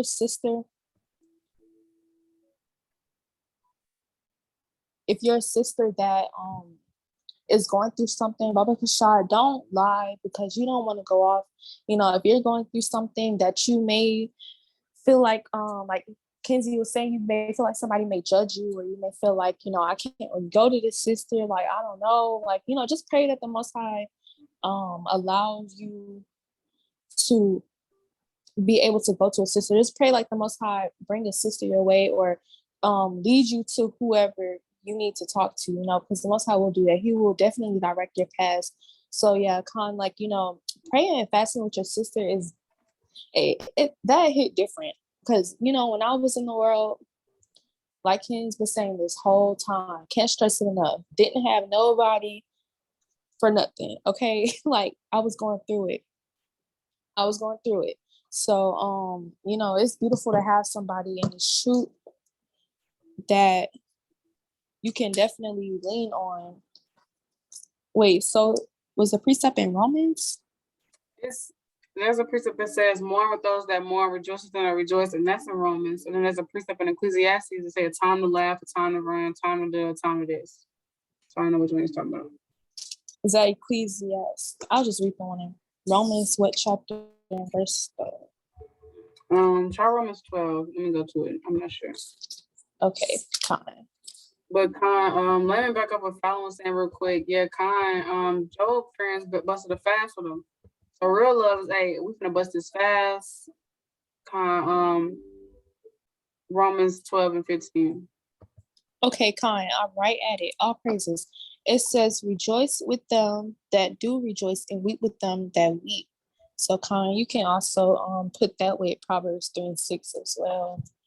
And that reads, in all that ways acknowledge him, he shall direct that path. So yes, it's two other precepts you can pull, but yeah, definitely. Joe, he has some real friends. Like they busted up 7 days fast. They was not playing. Like, we about to do this together.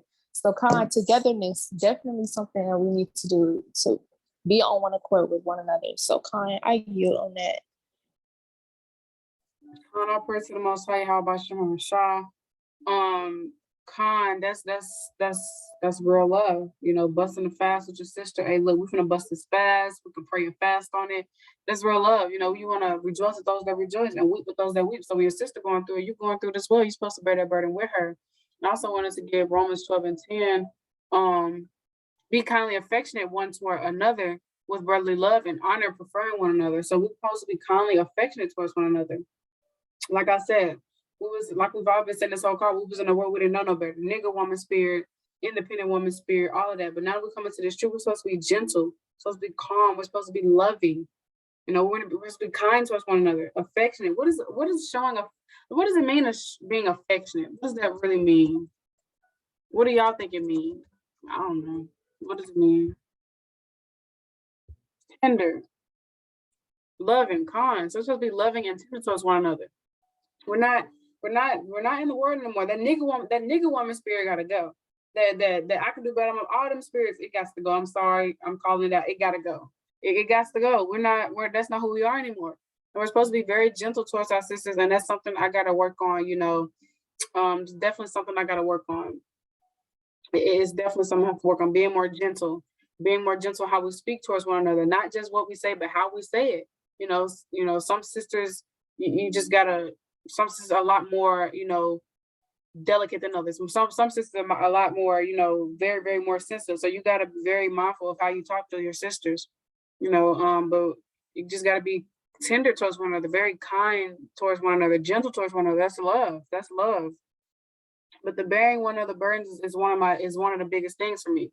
You know, me personally, I've always been the type, even in the world, hey, I need a type of friend, I got to be able to count on you. You know, so when I'm going through it, I want to be able to know that this sister's going to be there for me. You don't want to be I got a headache, y'all. That's Satan. You don't want to be that sister that sisters can't count on. And when you're going through it, you should, you know, when you're going through it, you don't, who wants to feel like they're alone when they're going through it, even though we know we're not, but don't be that sister that you're never there for that sister. Don't be that sister. Don't be that sister that this sister can't depend on you. We need each other in this walk. We need each other in this walk, especially when we're going through it. Kind, foul and affection, showing that you're there for them, giving them your attention when need be. Let a sister know you're listening. Kind. A sister may call you. She might not even want nothing for her. She just might want somebody to listen to her, telling you about her day. You know, telling you what she gonna cook. And guess what? I'm all ears. Actually, let's cook together. I'm all ears. You know, just being there for your sister, like I said, you want to have that just balance. You know, your friendship should definitely be established on your how about Hashem, Hashem, Malak, Shah, sharpening one another iron. Kingdom. The goal is the kingdom, Lord willing. But you know, also have that just balance. Hey, if your sister just want to talk, hey, your sister, she might want to go out to eat. Hey, that's fine. You know, we're supposed to be our sister keeper in righteousness. It was cool to like laugh it up with your sister in righteousness. Don't be stubborn in the truth. You never want to crack a laugh. Girl, laugh sometimes. But Kaya, you got it, Kaya. But yeah, you know, going through things is the big one for me. You know, we definitely got to be able to bear one of the burdens in this thing. Praying over your sisters, fasting with your sisters, things of that nature. Bubba Kashab, please don't have the powerful spirit of thinking you can do it all by yourself, because you cannot. You cannot do it by yourself. I cannot do it by myself. If we could do it all by ourselves, the Most High wouldn't have gave us sisterhood. That's backwards. If we could do it all by ourselves, we wouldn't need each other. We wouldn't have sisterhood, but we do. So we truly got to really, you know, as we come back to the Lord, we have the knowledge and understanding the script. We truly, truly got to learn how to love our sisters again. And what does that really mean? The Most High told us what it meant through all the scriptures. Now we apply it to our life. It's that simple. Kai, you got it. Con. I just wanted to pull Sirach 7:34.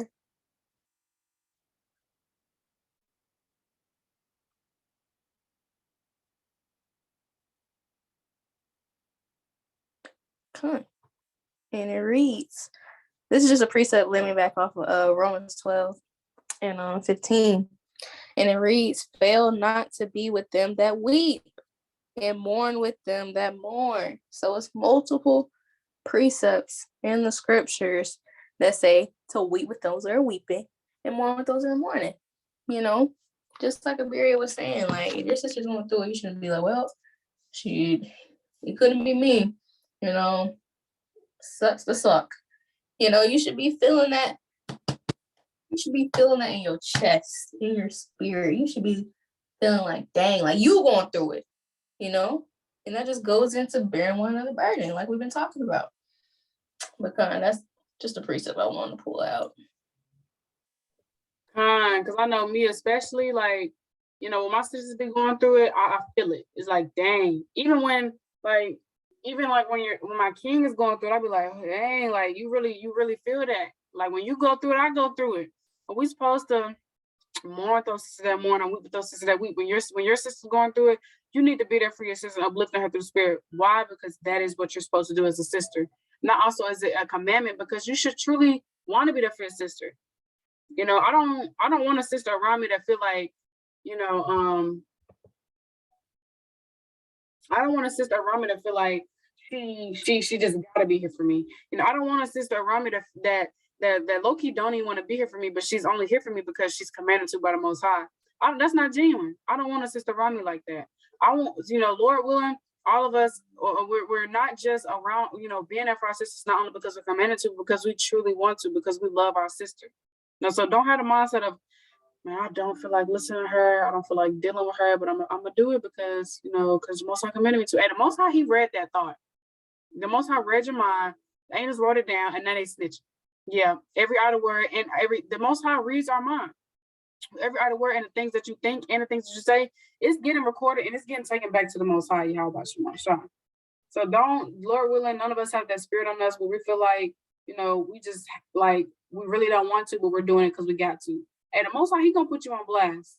Luke 12:2-3, things that said and done in the dark going to be revealed. The Most High will put you on blast and expose you, because we're known by our fruits. The Most High will expose you. So Bubba Kashaw, don't be like that. Do not be like that. But I yield on that.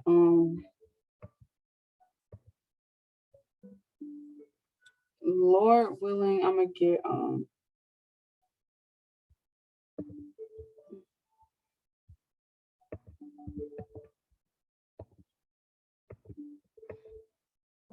and I already know how Satan be. You know, Satan might try to play your mind where you feel like you don't even feel like talking. But first of all, we all need that alone time. But don't let Satan play your minds where I don't feel like talking to her right now. And that's wicked. You gotta repent for that. I have to repent for that. Romans 15:1, we then that are strong ought to bear the infirmities of the weak and not to please ourselves. So some of us, when it comes to some of these spirits, some of us are more stronger than others to deal with it. So that's why you need a sister, because this sister might be battling this demon. And, you know, look, two sisters might be battling the same demon, but this sister, she might be struggling with it a lot more. So now y'all come together and y'all fight it together, you know, because, how am I trying to make it make sense? She just might not, she just might be struggling with it a lot more. And you might be, on the verge of overcoming that thing. You might be on the verge of overcoming this demon, and she's very, very much struggling with it. So now you have experience with this same spiritual demon. You're not struggling with it as much. So now you help this sister overcome this demon. That's what we're here for, to bear one another burdens when we're going through it, because I might be battling an old, nasty, wicked, overthinking demon. And Fallon, hey, she on the verge of overcoming this thing, and she see that I'm in a real bad state, that I'm really struggling battling this demon. Fallon has already fought this demon. She's almost done. She might have overcame this demon. Now she might have overcame this demon, or she might be, she's not struggling with it as much as me. Now she's going to help me overcome it, because I'm weaker in that area. I'm not as strong in that area she is. I'm weaker in the area. So now she's going to help me overcome it. That is why it is just so important. 2 is better than 1. 2 is better than 1, y'all. I'm trying to tell you. 2 is better than 1. We really need each other in this walk. We need each other to keep each other on fire through the spirit. Like I said, just to have conversation. Who wants to get on the phone and gossip and talk about nothing? That's what we do in the world. We're in the truth now. So just get on the phone, just talking about it, just talking to a sister about how your day was, what you might cook for dinner, what did you do today? Just, hey, it's keep talking to your sisters, keep you in the spirit more than you think, definitely. Me especially been on this wicked college campus, walking around, I don't even be on campus like that. I be in my room most of the time, but if I'm outside of my apartment, talking to my king, talking to sisters, listening to a video, those are the type of things that keep me in the spirit. Because Satan and these spiritual demons are always running around to see who they can devour and hop on and attack. Talking to your sisters keep you in the spirit.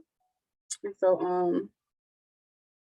we just really need each other in this walk. You really got to be able to lay down everything for your sister. Hebrews 3:13, but exhort one another daily, which is called today, lest any of you be hardened through the deceitfulness of sin. So we're supposed to exhort one another daily. We're supposed to exhort one another daily. Uplift one another daily. Keep each other on fire in this thing. What does the word exhort really mean? Con.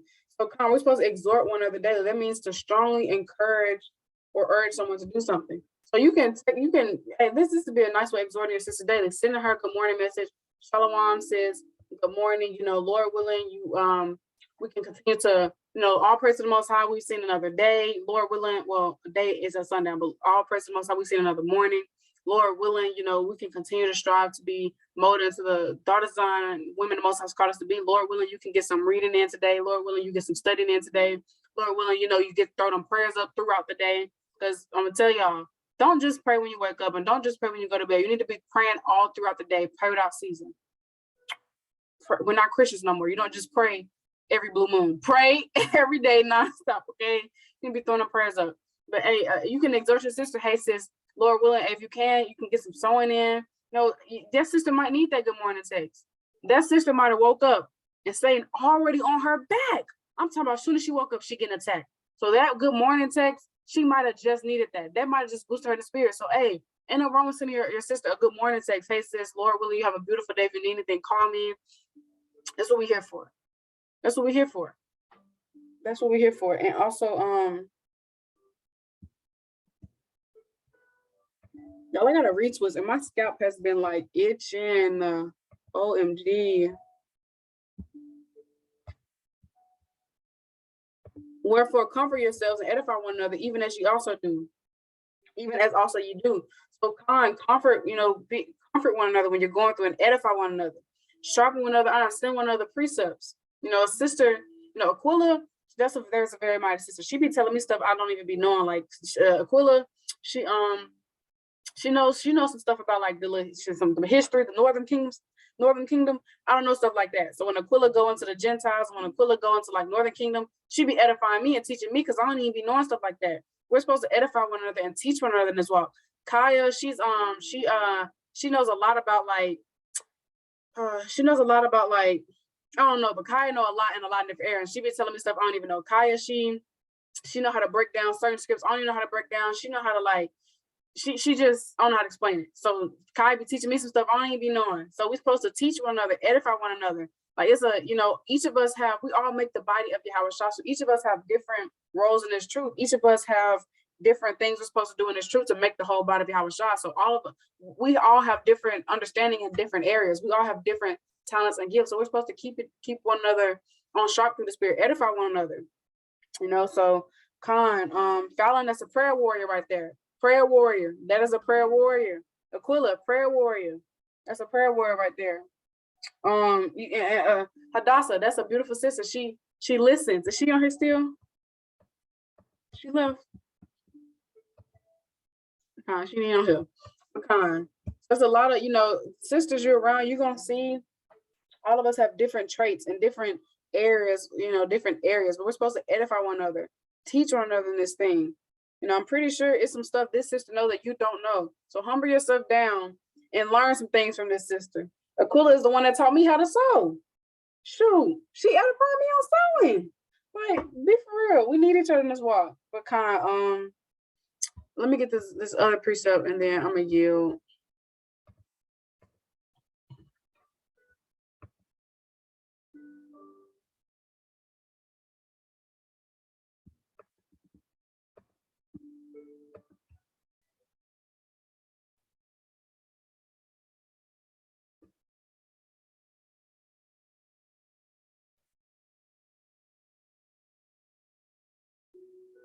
Matthew 12 and 15.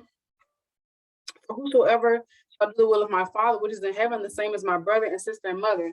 So the sisters in this truth, keeping the law, statutes, commandments, fearing the Most High, that's truly your family.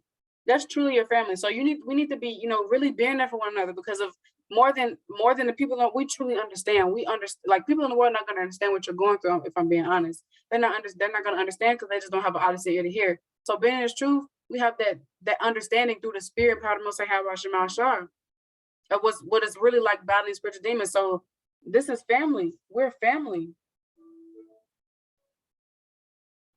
You're family. Anybody have anything they want to bring out?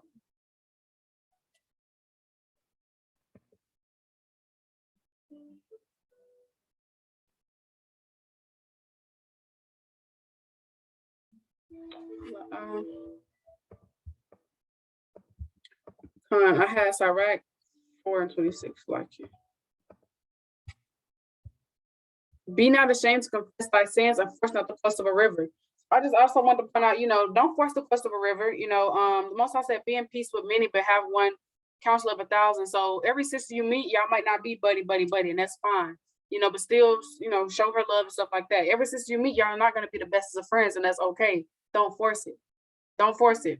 But also, be not ashamed to confess thy sins. So don't be ashamed to confess your sins, because that's pride. And when you go off, hey, tell a sister so she can pray for you. I'm telling y'all, praying, a sister praying for another sister, that's so powerful. We need each other in this walk.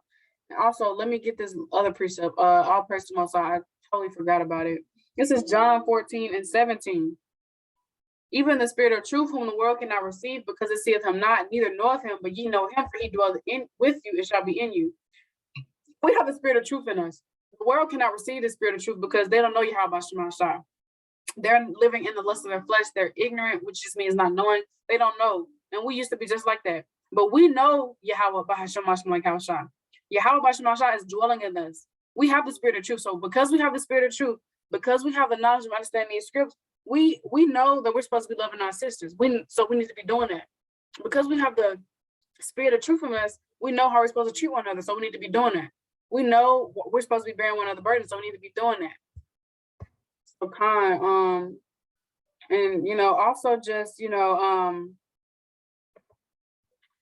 loving your sister is, like I said, not hating her, not being jealous. The Lord ain't dealing with that. Let me get that in 1 John 3 and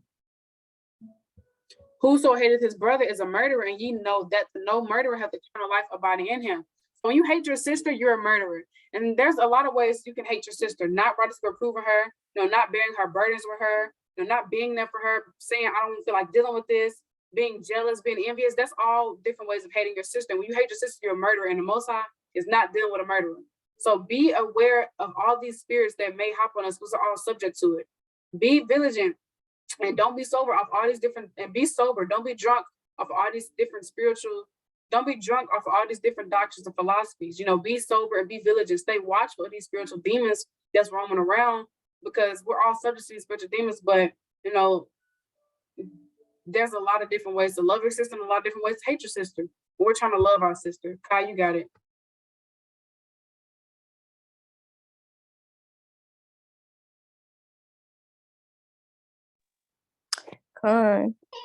Dang. Con, I wanted to pull Sirach chapter 19 and 13.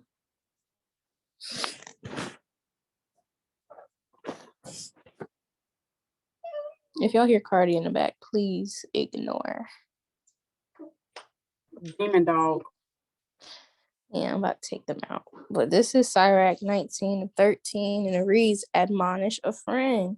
It may be he hath not done it, and if he have done it, that he do it no more. So the word admonish means to basically firmly reprimand somebody, or in simpler terms, to warn somebody. So you kind of going into reproving your sister, warn her if she's going off the righteous path, and if she doesn't do it, then shoot, blood's off your hands, just like Ezekiel chapter 3 says, I think.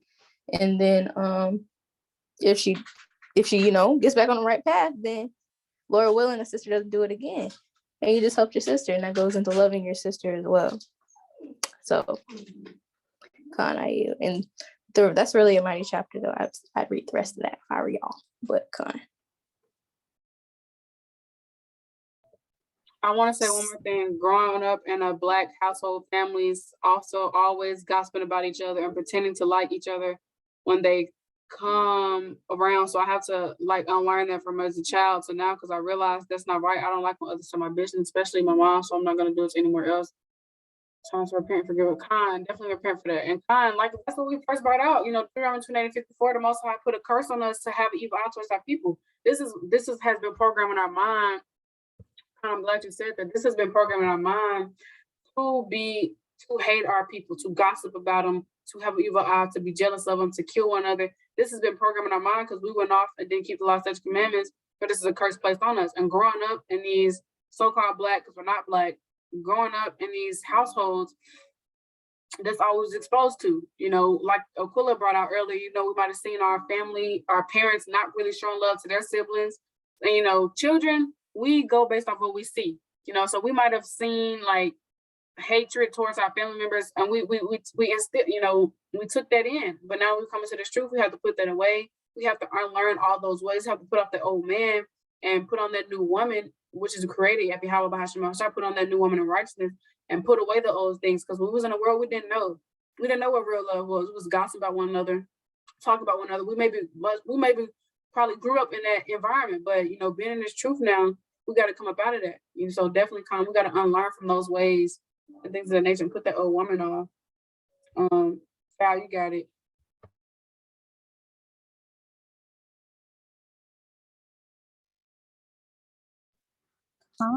So, yeah, like you were saying, I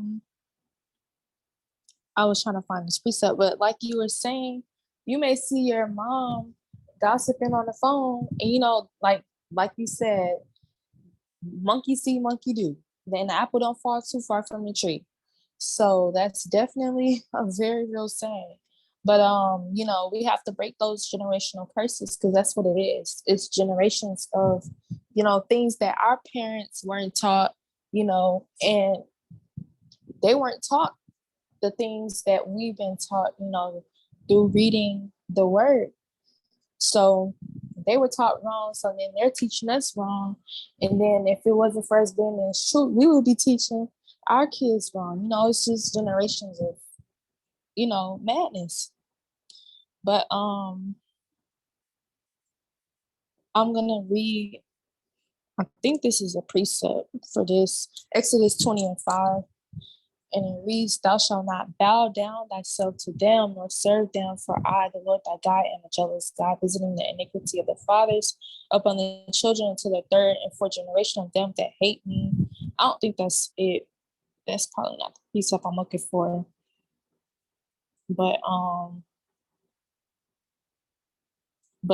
yeah, it's a certain precept that hits it right on the nail for exactly what I just said. Most High willing, if I don't get it right this moment, I will send it to y'all later through the spirit. But yeah, breaking those generational curses. That's why you have to repent, you know, and ask the Most High to forgive your parents as well for the things that they taught you that's wrong. Because you know, a lot of brothers and sisters in the truth, they don't have parents that's in the truth. So you know, their parents may be still in the world. They still may be doing stuff that's off. You know what I'm saying? You have to pray, ask the Most High to have mercy upon them and to wink at their ignorance, because it's a lot of things that our forefathers and foremothers read. Come on now, generations on generations on generations of stuff that is just off. Like you know, you may been around a household where the mom was a whole nigga woman. She over the household. She being over the man, going against what the word of the Lord said. And now you got into a relationship, and now you nigga woman, just like her. You yelling at your head, you know, just like how the scriptures say, you know, having a stretched forth neck. I think that's how it said that. But you know, you kind of got your neck stretched forth. You know, just being off. You know, you don't want to be like that. We want to make sure we praying and rebuking these spirits. You know, even though you may be like, well, you know, I don't really deal with that spirit like that no more. Still pray on it. Still rebuke it. Because that spirit could hop on you again. You know? So Lord willing, I was all over the place a little bit, but Lord willing, y'all kind of get what I was trying to say on that. I got what you're saying. It's just generational curses that we got to break coming to this truth. But I know I ain't going to bear false witness, but I didn't come into this. I didn't grow up in the truth, so I didn't grow up righteously. So now that we have knowledge and understanding of the script, we have to raise our children up righteously and break the generational curses. All the things we grew up around, we were brainwashed to think was normalized, was brainwashed to think was normal. You know, the Most High had us, he had us blinded. You know, so I didn't grow up righteously. So if you were like me and you didn't grow up righteously, now we have to break these generational curses and definitely forgive your parents and your family for the things they taught you because they didn't know as well. No, they was just they didn't know as well. The Most High blinded them as well. So definitely having to forgive. Giselle, that's a beautiful account. I ain't even think of it like that. I ain't even peep that was Nathan. I ain't even peep that what Nathan was doing, but that's what Nathan was doing. But definitely in the book of 2 Samuel, when David committed adultery with Bathsheba, Nathan was like, "Hey, bro, you going off? You went off. Let's actually get that account." But that's love. That's love. So that's love telling your sister, "Hey, sis, you went off." Let me find it.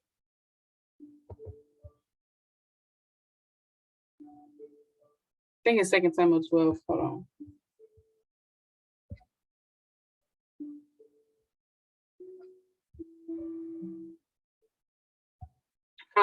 And the Lord sent Nathan unto David. He came unto him and said unto him, there were two men in one city, the one rich and the other poor. The rich man had exceeding many flocks and herds, but the poor man had nothing save one little ewe lamb, which he had bought and nourished up, and it grew up together with him and with his children. It did eat of his own meat and drank of his own cup and lay in his bosom and was up to him as a daughter. There came a traveler unto the rich man. He spared to take of his own flock and of his own herd to dress for the wayfaring man that was coming to him, but took the poor man's lamb and dressed it for the man that was come to him. And David's anger was greatly kindled against the man. And he said to Nathan, as the Lord liveth, the man that hath done this thing shall surely die. And he shall restore the lamb fourfold because he did this thing, and shall he done this thing, and because he had no pity. So like it. And Nathan said to David, thou art the man, thus saith the Lord God of Israel, I anointed thee king over Israel, and I delivered thee out of the hand of Saul. And I gave thee thy master's house and thy master's wives unto thy bosom, and gave thee the house of Israel and of Judah. And if it had been thee too little, I will moreover have given unto thee such and such things. Wherefore hast thou despised the commandment of the Lord to do evil in his sight? Thou hast killed Uriah the Hittite with the sword, and hast taken his wife to be thy wife, and hast slain him with the sword of the children of Ammon. Now therefore the sword shall never depart from thine house, because thou hast despised me, and hast taken the wife of Uriah the Hittite to be thy wife. Thus saith the Lord, behold, I will raise up evil against thee out of thine own house, and I will take thy wives before thine eyes, and give them unto thy neighbor, and he shall lie with the wives unto the sight of this sun. For thou didst it secretly, but I will do this thing before all Israel and before the sun. And David said unto Nathan, I have sinned against the Lord. And Nathan said unto David, the Lord also hath put away thy sin, thou shalt not die. So that's why Psalms is so long, because that's David repenting the whole book. Howbeit, because by this deed thou hast given great occasion to the enemies of the Lord to blaspheme, the child also that is born unto thee shall surely die. And Nathan departed unto his house, and the Lord struck the child that Uriah's wife bare unto David, and it was very sick. I actually never peeped that was Nathan righteous rebuking, David telling him, hey, you went off. But that's real love. Telling him, hey, you went off. So that's real love telling your sister, sis, come on now, that's not right.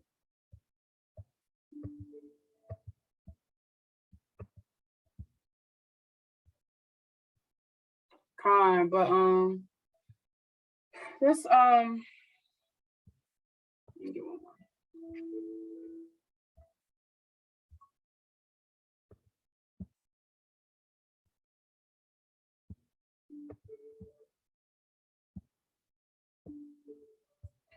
1 John 2:9. He that saith he is in the light and hateth his brother is in darkness even until now. He that loveth his brother abideth in the light, and there is none occasion of stumbling him. But he that hateth his brother is in darkness and walketh in darkness and knoweth not whither he goeth, because that darkness hath blinded his eyes. So you can't say that you're in the light and you hate your sister. That you're lying. You're living in darkness. You are in darkness.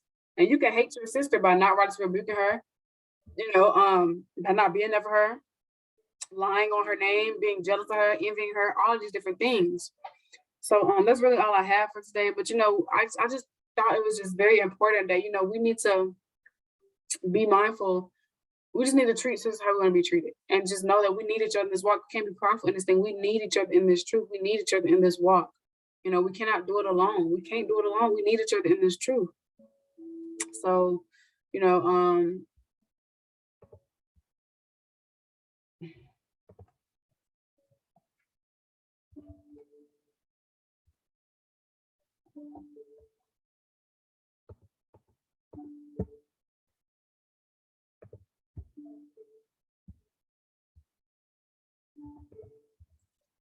Like it.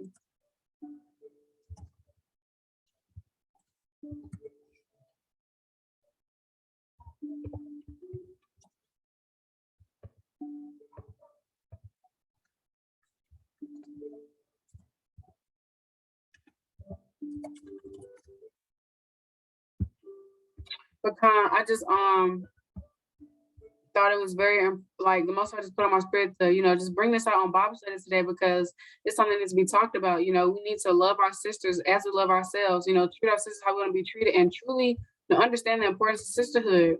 You know, it's a blessing to even have sisterhood. It's a blessing to even, you know, I put it all the way unto verse 15.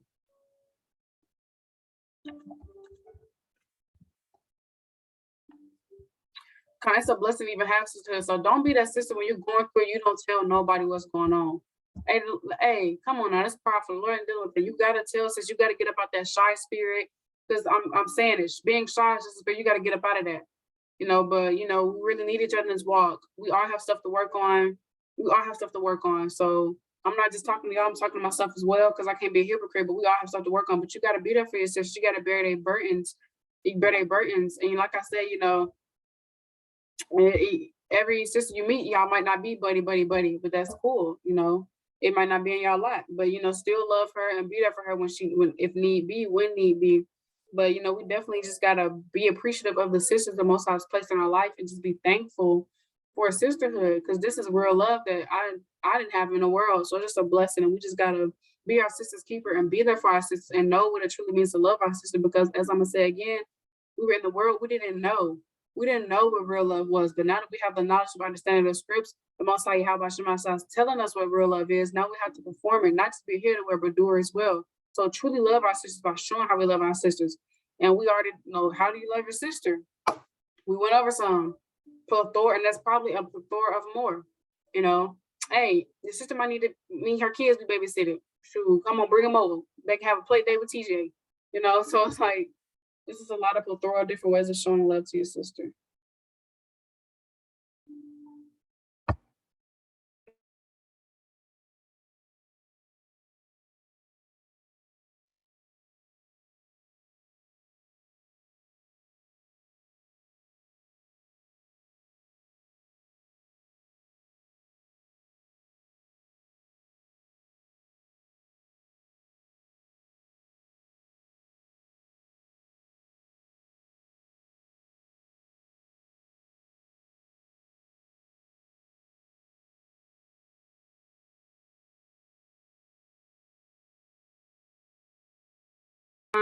Did anyone have anything else they want to just bring out or just say, just a comment?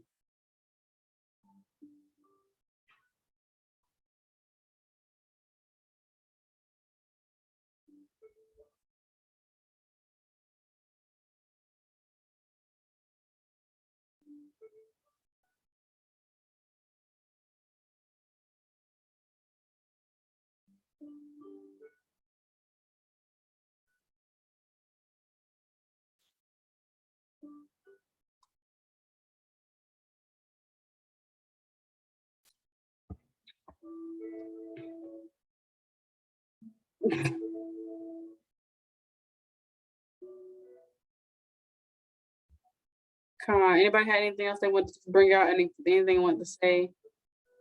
Khan, Lord willing to answer.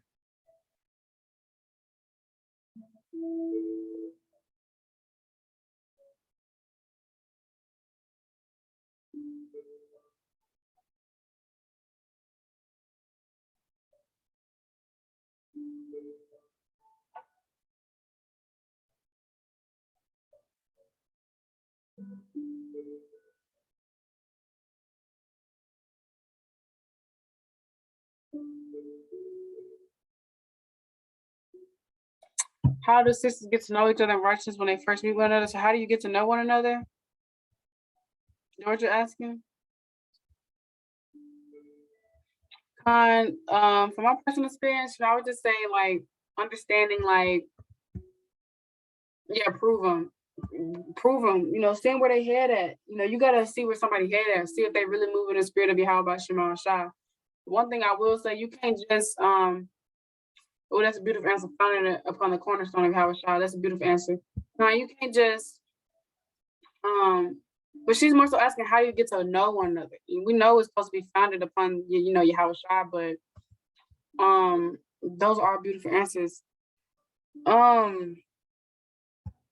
You can't just. It's not a silly question. You can't. Me personally, I just can't get in the scripts with you, and I don't know nothing about you. I haven't proved you. I don't know where your head at. So definitely don't jump in right in the script because the sister can have a completely different doctrine. She might be Old Testament only. You never know.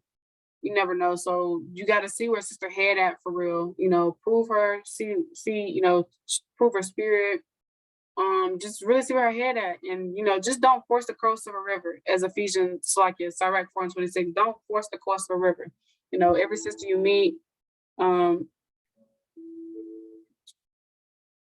sister you meet, y'all not meant to be buddy buddy. So everything's of the Lord. He's definitely gonna put the spirit on you. Ultimately, pray on it. That should have been my first answer. Ultimately, pray on it. Pray that the Most High put the spirit on you of just how building y'all friendship, Lord willing, helping you get to know his sister. Everything's gonna flow through the spirit of part of Most High. How about Shema Shah? Like Fallon said, I would say talk to her, maybe or have a conversation over text on the phone, ask questions about her, Lord willing. Kai, ask her how long she been in the truth, if she got kids, a husband, things of that nature. Everything's of the Lord. Just let the spirit flow. I would say that too because for me, when I first got into the truth, like when I first started getting serious about the truth, and I was meeting all the sisters and stuff, and I was like wanting to ask questions, but at that time, I think Satan was just like trying to plague my mind. And he was like having me think like, don't ask too much questions, like, you all in a business. But it's like and it's not even that. Like you're just trying to get to know. That's how you get to know somebody if you don't ask questions. Like that's Satan for real. So don't have that mindset of I don't want to seem like I'm asking too much or like, I'm asking her too many. But just don't like be asking her personal questions. Like, you kind of trying to dig too deep, you know what I'm saying? But ask questions, and just pray. Use discernment as well. That's one. Use discernment. Pray that the Most High will show you if this is a sister that you can possibly build a relationship with, and be able to build a bond with if it's of the Most High's will. It's like Sirach 6 and 7, you have to don't be hasty to credit, but to prove a friend. So don't be hasty to credit. Don't be like, oh, this sister, oh yeah, she Israelite, she got fringes on, she got the hair wrap, mine's apparel. Oh yeah, I'm gonna build a bond with her. We're gonna read scriptures right now. No, that's not it. Don't be doing that. You gotta make sure you definitely get to know the sister for who she really is, you know what I'm saying? Because some people can be fake genuine. Like some people you have to really be careful. So, that's what I would say. It's like really, that's all there is to that. Just ask questions, pray, use discernment. So, shalom, Aquila. So, I yield on that.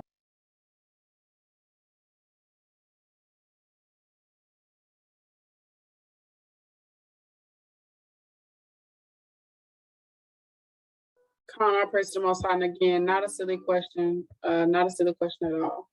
Not a silly question at all. That's actually a good question. Actually, a good question because when you don't know a sister at all, definitely gotta prove her because like Kaya said, yeah, the fruits will show. The fruits will show. Fruits will definitely show.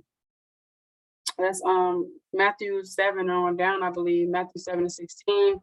And 1 John 4:1, Yahweh Shah said, try the spirit, because every spirit is not of the Most High, Yahweh Shema Shah. So just because a sister really stating the truth, that don't mean nothing, because Satan knows the name of the Yahweh Shema Shah as well. Satan is a servant of the Most High as well. So you really got to prove, sisters. And yeah, Matthew 7:16, I'm just read 20. Wherefore by their fruits you shall know them. So we're known by our fruits. So sister spirits and fruits gonna show. Sometimes you ain't got to say too much. Just ask the Most High to reveal everything to you. Just ask the Most High to guide y'all conversation, really just give it to the Most High. Just ask the Most High to guide y'all conversation and allow you to prove the sister through the Spirit, get to know her. And if it's in the Lord's will, it'll happen. You know, so Lord willing, our answers helped.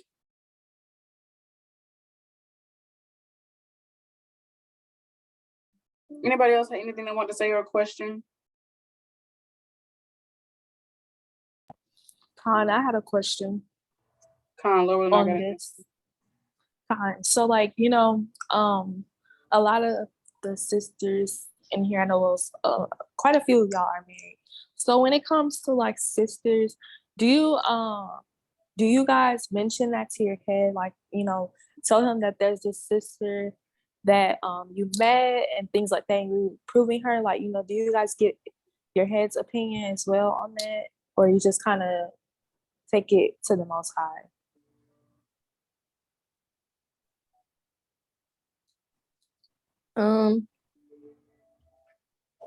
I feel like it depends. It depends. Most of the time I tell my head, but sometimes I just kind of like fill out the waters for myself. But you never know. It's probably a thing that I can start doing more, you know, as you start meeting your sisters. Because you never know. Your head might know, you know. Like, oh yeah, that's a good sister, you know, or whatever the case may be. But, you know, I've thought about that. I never really thought of that either, but I definitely do get my king's opinion on stuff. Definitely do. If anything, if nobody's gonna like, if somebody gonna tell me the truth, raw, uncut, it's gonna be my king. It's gonna be my king. He gonna tell me what it is, how it is, plain upon tables, you know. And yeah, so literally, that's something I can start doing more. But definitely, I be trying to like feel the waters out for myself. All praise Giselle. Feel the waters out for myself. Yeah, Kai, you got it. That just reminded me of an incident. So me and my king, we were just outside talking, and two girls had approached me, and she was like, hey, excuse me, I see you have a hair wrap on. I really like your hair wrap, it's really pretty. And I was like, thank you. And then she was like, are you Muslim? And I'm like, absolutely not. And then she was like, oh, I was just asking because I saw the head wrap, and maybe we can be friends, you know. I stay right here and all this type of stuff. And she was just telling me, I'm sorry, bro. My dogs are bad. But she was just telling me a lot of stuff for just knowing me, not even knowing me, but just talking to me for a few minutes. She was just like, yeah, Muslim. I came here. I you know, she said she stayed in a different country, maybe like the Middle East or something like that. And she came over here to go to school, and you know, she's Muslim, but she got turned out when she came here, all types of stuff. I was like, okay. And you're like, yeah, I like to paint. Maybe you should come over sometime. We can paint and chill. And I'm like, yeah, I don't really do too much, but you know, yada yada. I don't really do too much. I stay to myself. I don't have no friends out here. And then she was like, yeah, can I get your number, Instagram, da, da. And I'm like, yeah, you can Instagram, you know. And then I gave them to the two girls. And then after that, I walked back to my king. He was like, you got to be careful about people like that. Like, them folks they're just off. It's just, so just like Ken said, like, they be knowing. Because me, I probably would have been, you know, I'm not really one to tell people no. Like, if she would have texted me, been like, hey, you trying to do da da da, I probably would have gave her a chance. But you know, my king was like, nah, like, you got to stay away from people like that. Like, you never know what spirits they got on them. So definitely need to be consulting our kings more about new people. But that's what I always want to say. Hi, you. Yeah, that's what I was thinking. Like, you know, like as you were talking, I was like, yeah, especially if she's off rip telling you all of her business. Don't ignore the red flags. That's what I'm getting ready to say. Do not ignore the red flags. If a sister is showing you red flags, don't ignore it, but pray for her. You know what I'm saying? Because sometimes sisters may not even notice what they're doing. You know, it may not be intentional, but just like pray for them, you know, or just be like, you know, sis, like, you know, I kind of, you don't even have to mention it to her that you notice it, but I personally would be like, sis, like, I kind of, you know, notice that, you know, this is something that you've been doing. And, you know, you know, just want to pray for you on that. And Lord, when you pray too, you know, and repent, you know, just like, and when it comes to meeting new people, I'm gonna be honest. I am a very observant person. Like that's particular thing happened to me when I was working. I'm a long story short. I was working at this grocery store like a while ago, like almost a year ago. And this girl, she was mixed with I think she said she was Asian. She was like Asian and something else. I don't really recall what other so-called race she was, but she came up to me and she was like, hey, like, you know, like um she was asking like, and she needed help finding something in the store, so I showed her. She started talking and she was like, yeah, like maybe like, you know, we can link up, we can hang out, you know. And then like she added me on Facebook and I never like talked to the sister. And, you know, out of nowhere, she invited me to go out. And it was like 10 at night. And I'm like, I told her, I was like, no, I was like, I don't do that. I was like, I don't party and stuff like that. I was like, nah, like, you know, I'm good. Like, I'm be very honest with you. If I'm not with it, I'm not with it. I'm sorry. You might not like me afterwards, but I'm just keep it straightforward. I'm not gonna tell you. I'm not gonna be like, yeah, I'll do it, and then you know, what I'm saying, nah, I'm not gonna do that. So like, you know, and then like I seen her on Facebook. I seen, you know, like you were saying, you have to discern. So I was just like looking at the stuff she was posting. I was like, yeah, nah, that's not somebody I could be friends with. So yeah, I agree with you, Kaya, on that. Like, you know, definitely be careful with who you're friends with because you just never know what type of spirits people be on.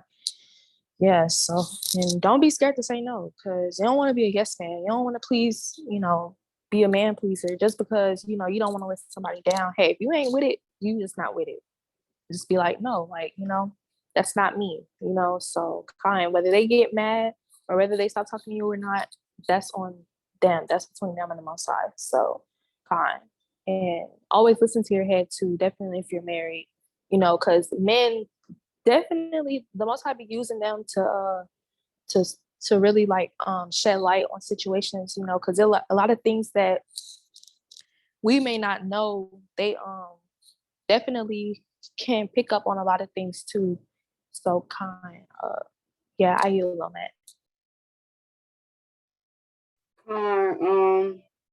Definitely don't want to be a yes man, and you definitely don't want to be that type of sister.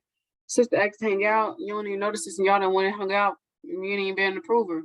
So definitely, you know, don't do that. Definitely, yeah, Kaya. I'm glad you most I put the spirit on your king to tell you be careful because you was finna kick it with the girl. Don't even know her. You gotta prove folk. You gotta prove folk. You don't definitely gotta prove sisters. And if the Most High's, you know, definitely showing you something about a sister, call it a so-called red flag. Listen, because Job 33 and 14 say Yahweh speaketh once, yet twice, yet man perceiveth not. So the Most High could be speaking to us and we still ain't perceiving. So if the Most High trying to tell you something about a sister and protect you, you know, listen, because you never know what the Most High could protect you from. You never know what spirits that person got on them. You never know what spiritual demons the Most High protect you from that person. So and definitely our kings, our heads, they definitely I don't know, they mess with so-called a third eye son, cause they be peeping stuff we don't even peep. Yeah, like I tell my kings and who like, yeah, babe, stay away, you know. So definitely Lord willing we consult with our kings more. And they definitely can pick up on stuff we can't. But that's why proving this is important. You don't want to like, you know, just kick with a sister you ain't even met her for real. You know, so Lord willing I can definitely do better with just consulting with my king first and more importantly about like, you know, new sisters. But I yield on that.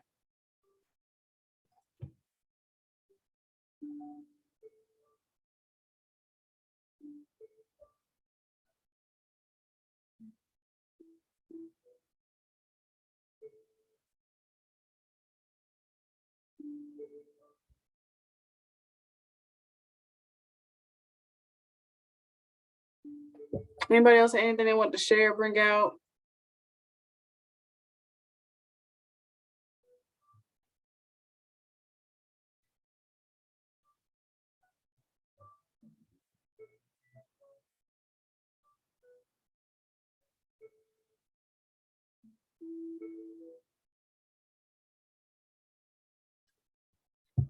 So I'll get the closing precepts. We can wrap it up. If anyone didn't have anything else. So Revelation 1 and 3, blessed is he that readeth, and they that hear the words of this prophecy and keep those things which are written therein, for the time is at hand. So, we definitely gotta stay diligent in our reading and read daily. Make sure we're reading and hearing the words of this prophecy because the time is nigh. Remember, therefore, from whence thou art fallen, and repent and do the first works, else I will come unto thee quickly and remove thy candlestick out of his place, except thou repent. We don't want our candlestick to get blown out. Yahweh forbid. So we need to make sure we're doing the first works. Make sure we're being diligent in this truth. Remember, therefore, how thou hast received and heard, and hold fast and repent.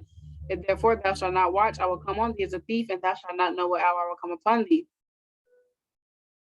And I know thy works, that thou art neither cold nor hot. I will thou work cold or hot. So then, because thou art lukewarm, neither cold nor hot, I will spew out of my mouth. So we don't want to get sifted out this truth because we're in lukewarm. So we need to make sure we're being diligent daily, moving in the spirit of our foremothers, and making sure we're reading, studying, praying, and fasting. Doing what we got to do to make sure the call of our election is sure. But we just gotta really love our sisters and be there for our sisters. Just make sure you're proven sisters, not being hasty to credit. You never know what the Most High is protecting you from. You never know what spirits people are battling. Just because she got on a hair wrap and fringes, that don't mean nothing. All praise you got the garments on, but that don't mean nothing. I'm sorry.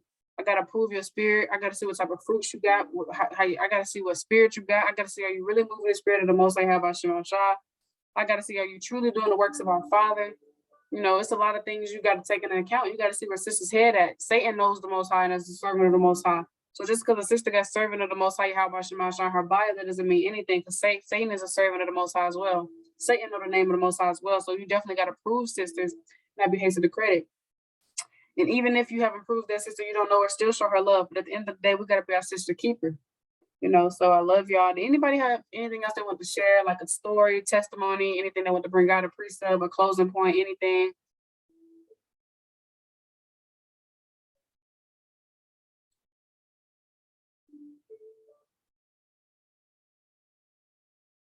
Y'all gonna say like no, y'all gonna say something?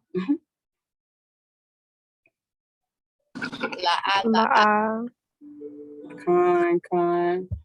Well, I love y'all. Lord willing, we can apply these precepts to our life, not just hear them, but also do them. And the water for the new sisters that joined, Lord willing, I see y'all back. Lord willing, we all see y'all back. Lord willing, we can continue to sharpen one another iron in this thing. Lord willing, y'all continue to endure. Have a great night. Have a beautiful week. Kwame Yashavala Kale, how about Shema Shah? I'm gonna drop my Instagram in the box. And if y'all need anything, you already know, hit my number up if you got it. If not, hit me up in the DM. So I love y'all and shalom.